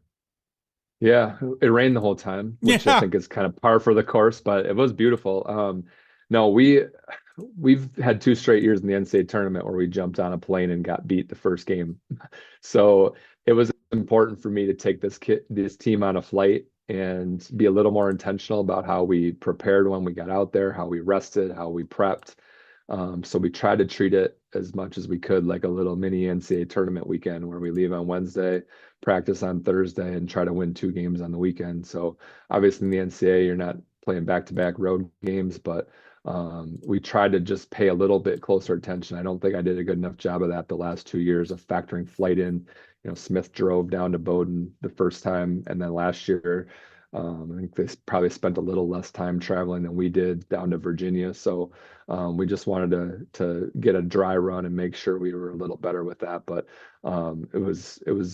it's always fun to play teams you never see, styles you never see. So to get out there, that's the first time we've really been in the Pacific Northwest in 5 or 6 years. So and with Linfield being picked to win their league and Pacific being good this year, Pacific did a really good job of setting up a weekend for us. So it made it worth our while to come out. So I appreciate Alicia and making that happen with Linfield too. And it's a great challenge for our team. And we were exhausted when we came back, but we had a lot of fun and excited to keep things rolling. Win over Linfield 57-32, win over Pacific 51-39. As we mentioned, a little bit of interesting news about Pacific coming up. We'll talk about in the next block. Well, thanks for the time, sir. Appreciate it. Great to get the insight this time of year. I mean, usually we talk to you end of the year and we have so much of the season to talk about. I think we don't have enough time to dive in about the team and other things. And so great to hear more about that. And I'm looking forward to WIAC play. I'm sure you're not. But in the meantime, I know you got a bunch of games to handle in between now and then. So enjoy the holiday. Enjoy the rest of the season. Dave, good luck in WIAC play. As always, though, we give the guests the final word. Any final thoughts you want to share with those tuned in? Thank you again for all you do. I love the setup this year. This is great listening for us 11 to 1 on Mondays and Thursdays. So I think you were one of those who told me that this is the way you wanted it.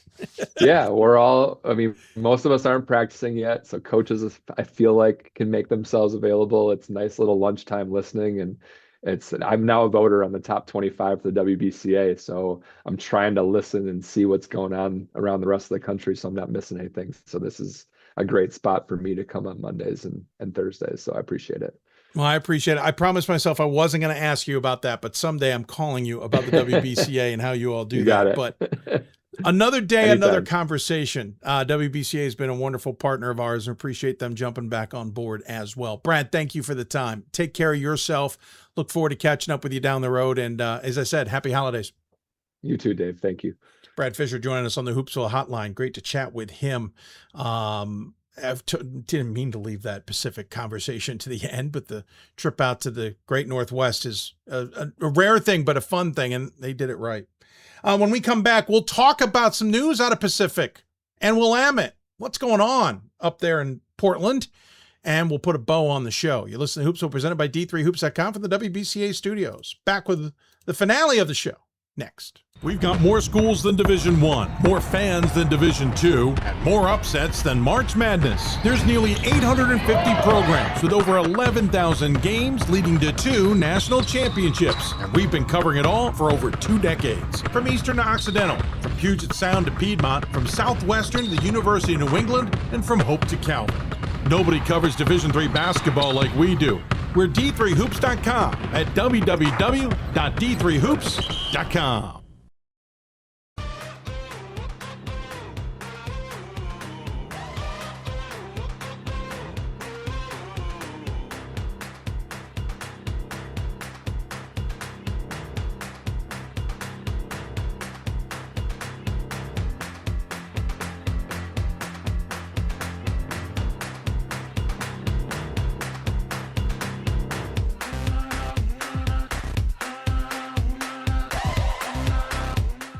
The National Association of Basketball Coaches is the nation's premier professional development and advocacy organization for basketball coaches at every level. The NABC strives to serve as the voice for coaches on national issues while advancing the core value of leadership, service, advocacy, education, and inclusion. To learn more about the NABC and to become a member, visit NABC.com and follow the NABC on social media at NABC1927. That's NABC.com or NABC1927 on social media. It's on us to stop sexual assault. In any way that we can. To get a friend home safe. To never blame the victim. It's on us. To stand up. To make our community safe for all. It's on us. It's on us to look out for each other at parties. It's on us. To be more than just a bystander. To step up and say something. It's on us. All of us. To stop sexual assault. Learn how and take the pledge at itsonus.org.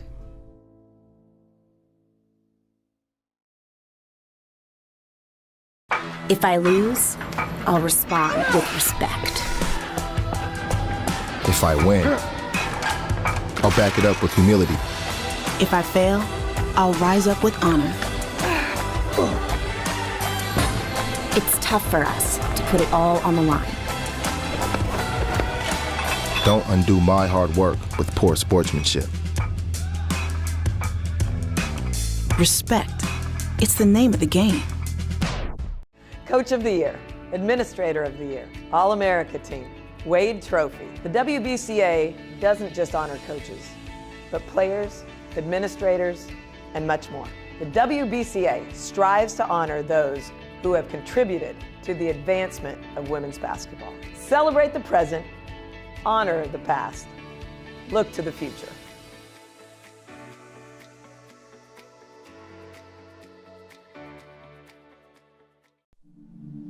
I used to never really talk, ever.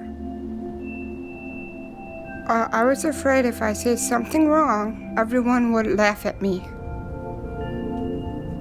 But then I started to play golf with Special Olympics. It helped me to find my voice. And now everyone else is speechless.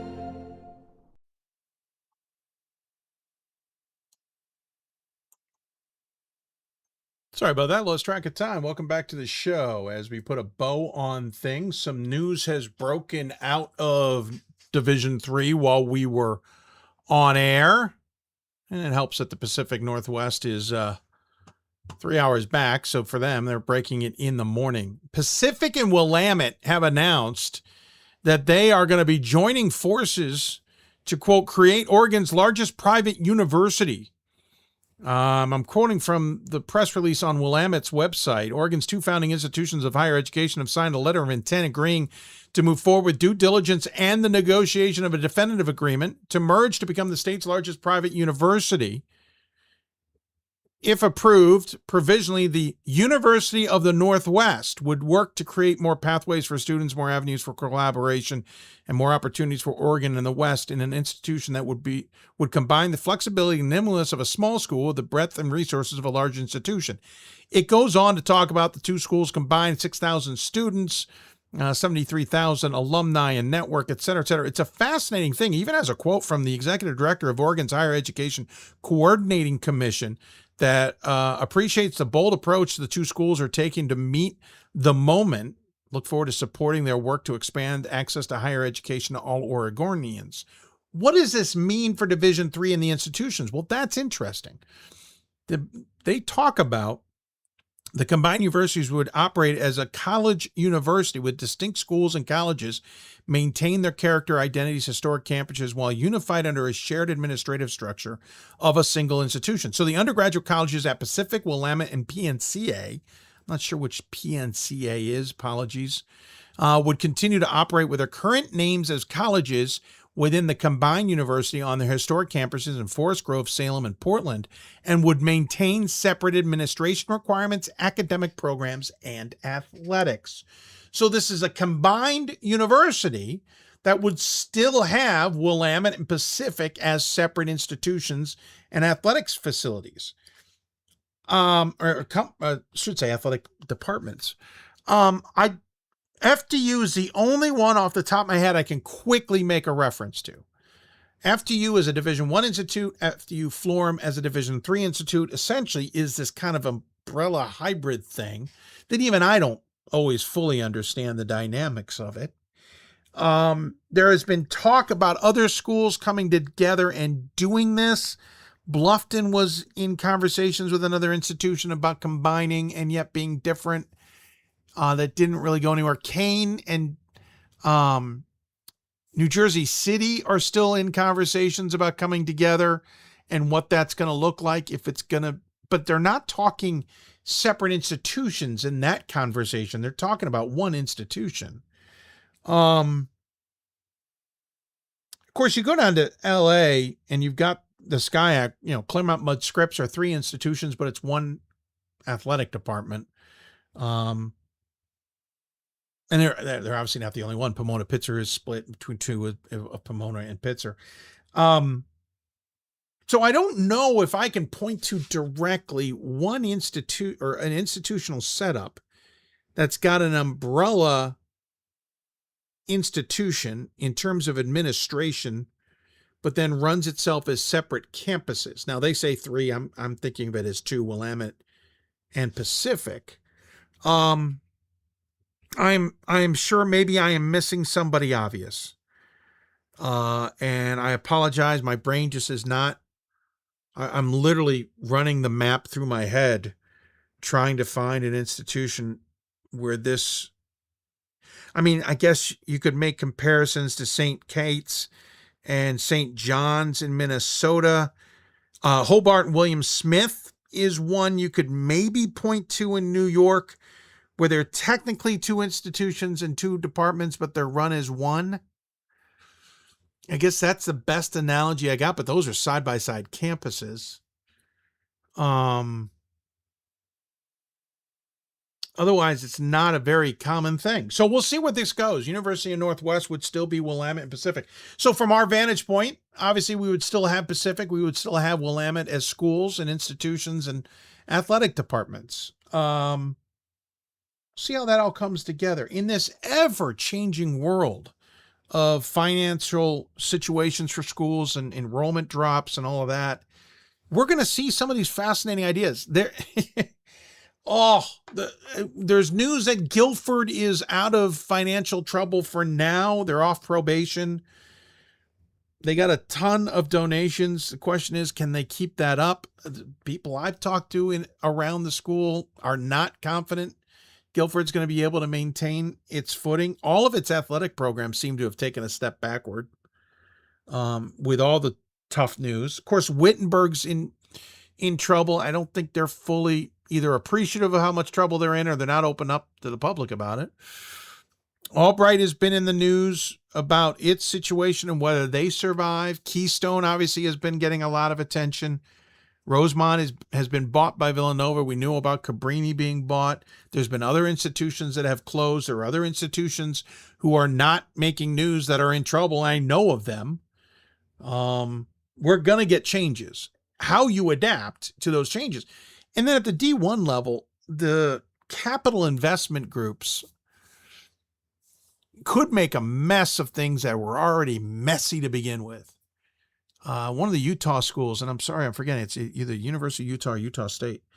They're thinking about taking the athletic department, creating a for-profit organization being run by these capital investment groups that's under the, basically renting the facilities and name and icons and logos and all that of the institution to run the athletic department for profit. There's obviously major concerns about the Olympic sports in that scenario, because if you're talking about for profit, there's maybe 2 or 3 sports that you're going to make money off of in a for-profit scenario: football and both basketballs. And here's the real kicker for everybody out there who understand. With all the money that is in college sport at the high-end D1 level, the numbers of schools that you can, athletic departments, I should say, that you can count on one hand, or you can count on that have made money, you can count on maybe 2 hands. There are not a lot of schools that make money on athletics. Athletics, I relate to my old world of news when I was a former news producer. News as an entity is a money-losing business.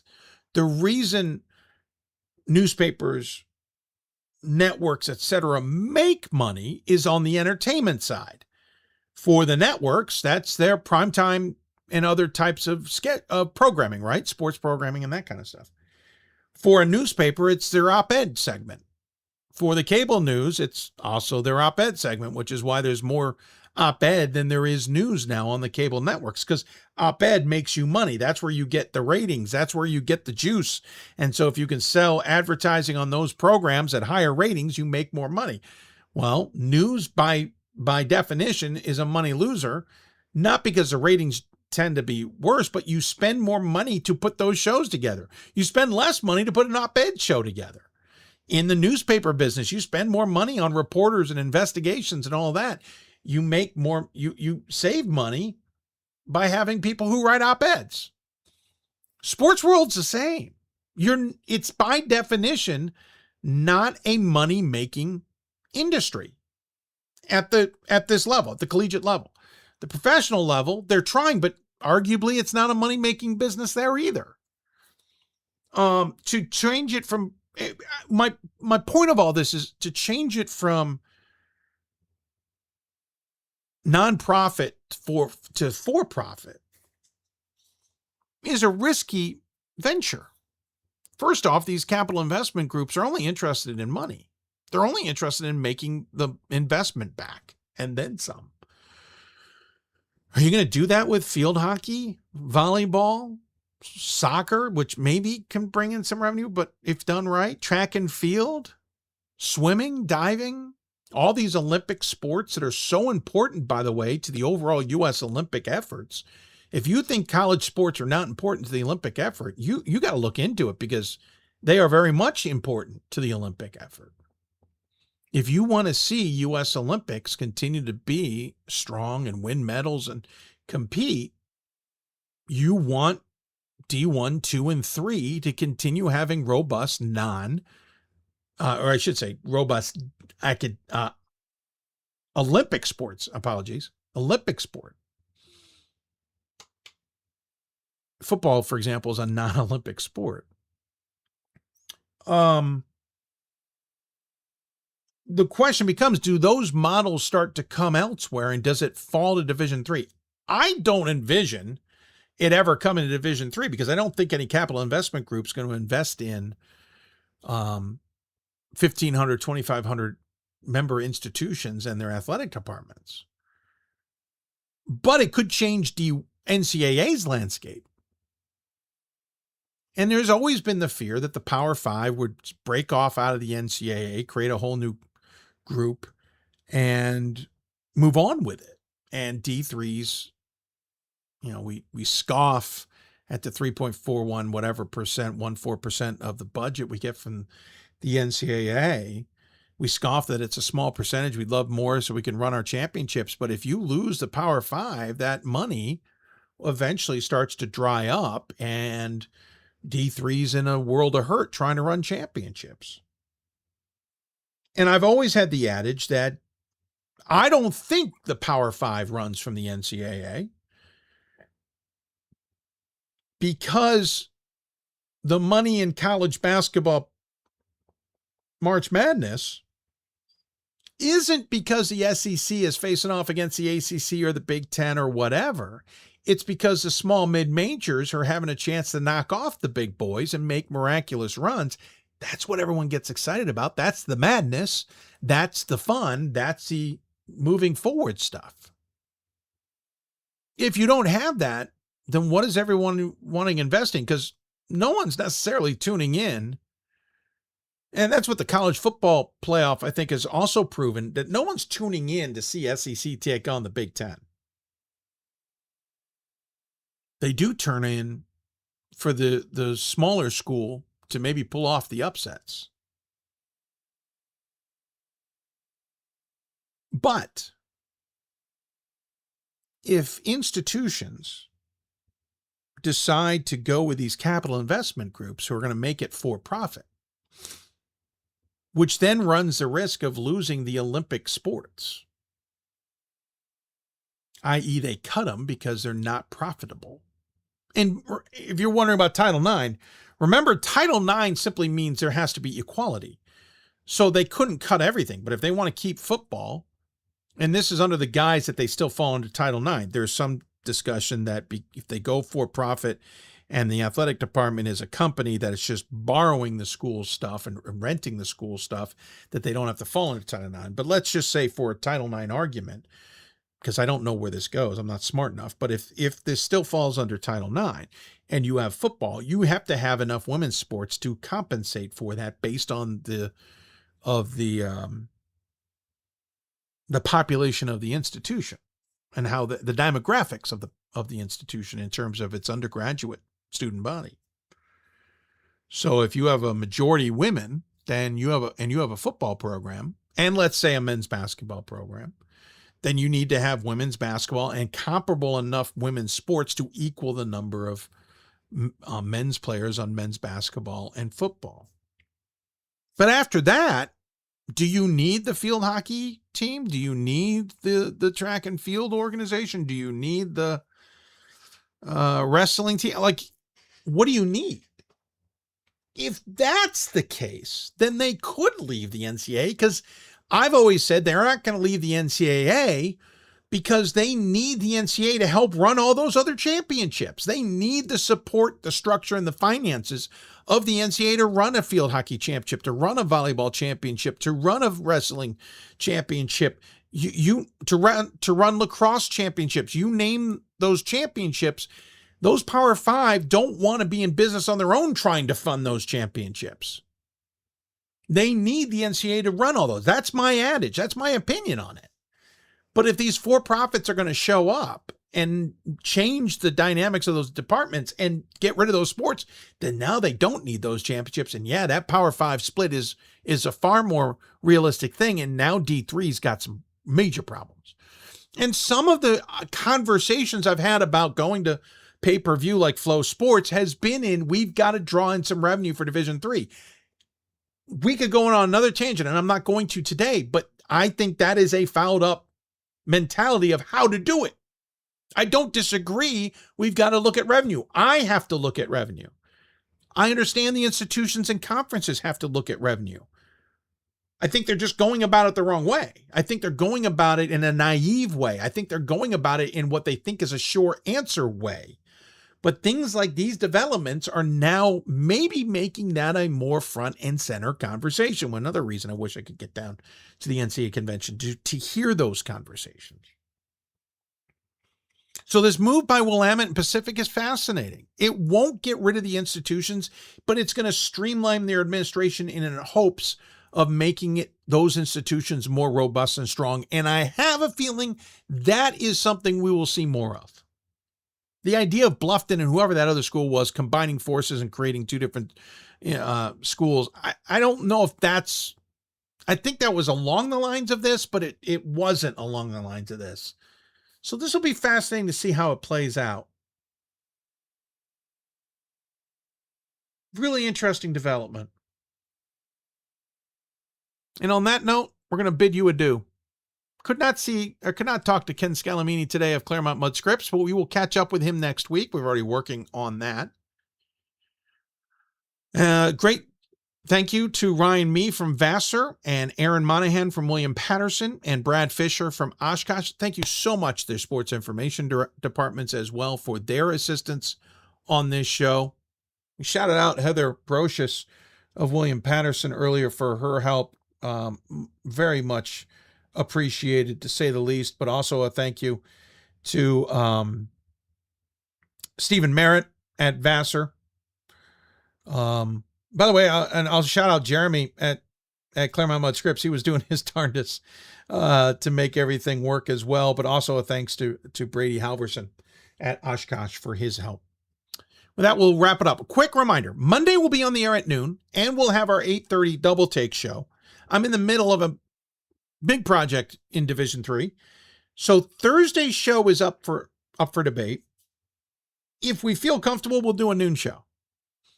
I have a feeling, though, we'll either do a Thursday night show, slim outside chance, or we're going to just move to Friday at noon. And I have a feeling we're going to move to Friday at noon just for sanity's sake. So look for that information to come. But again, Monday at noon and then 8:30. If you are a member of a Hoopsville, or you got a Hoopsville membership at buymeacoffee.com, then you'll have access to that show. Go to buymeacoffee.com/Hoopsville. Again, you can make a simple donation or go down to the membership segment. Sign up for that. I'm going to tweak the membership a little bit, see if we can get some more traction on some of the ideas.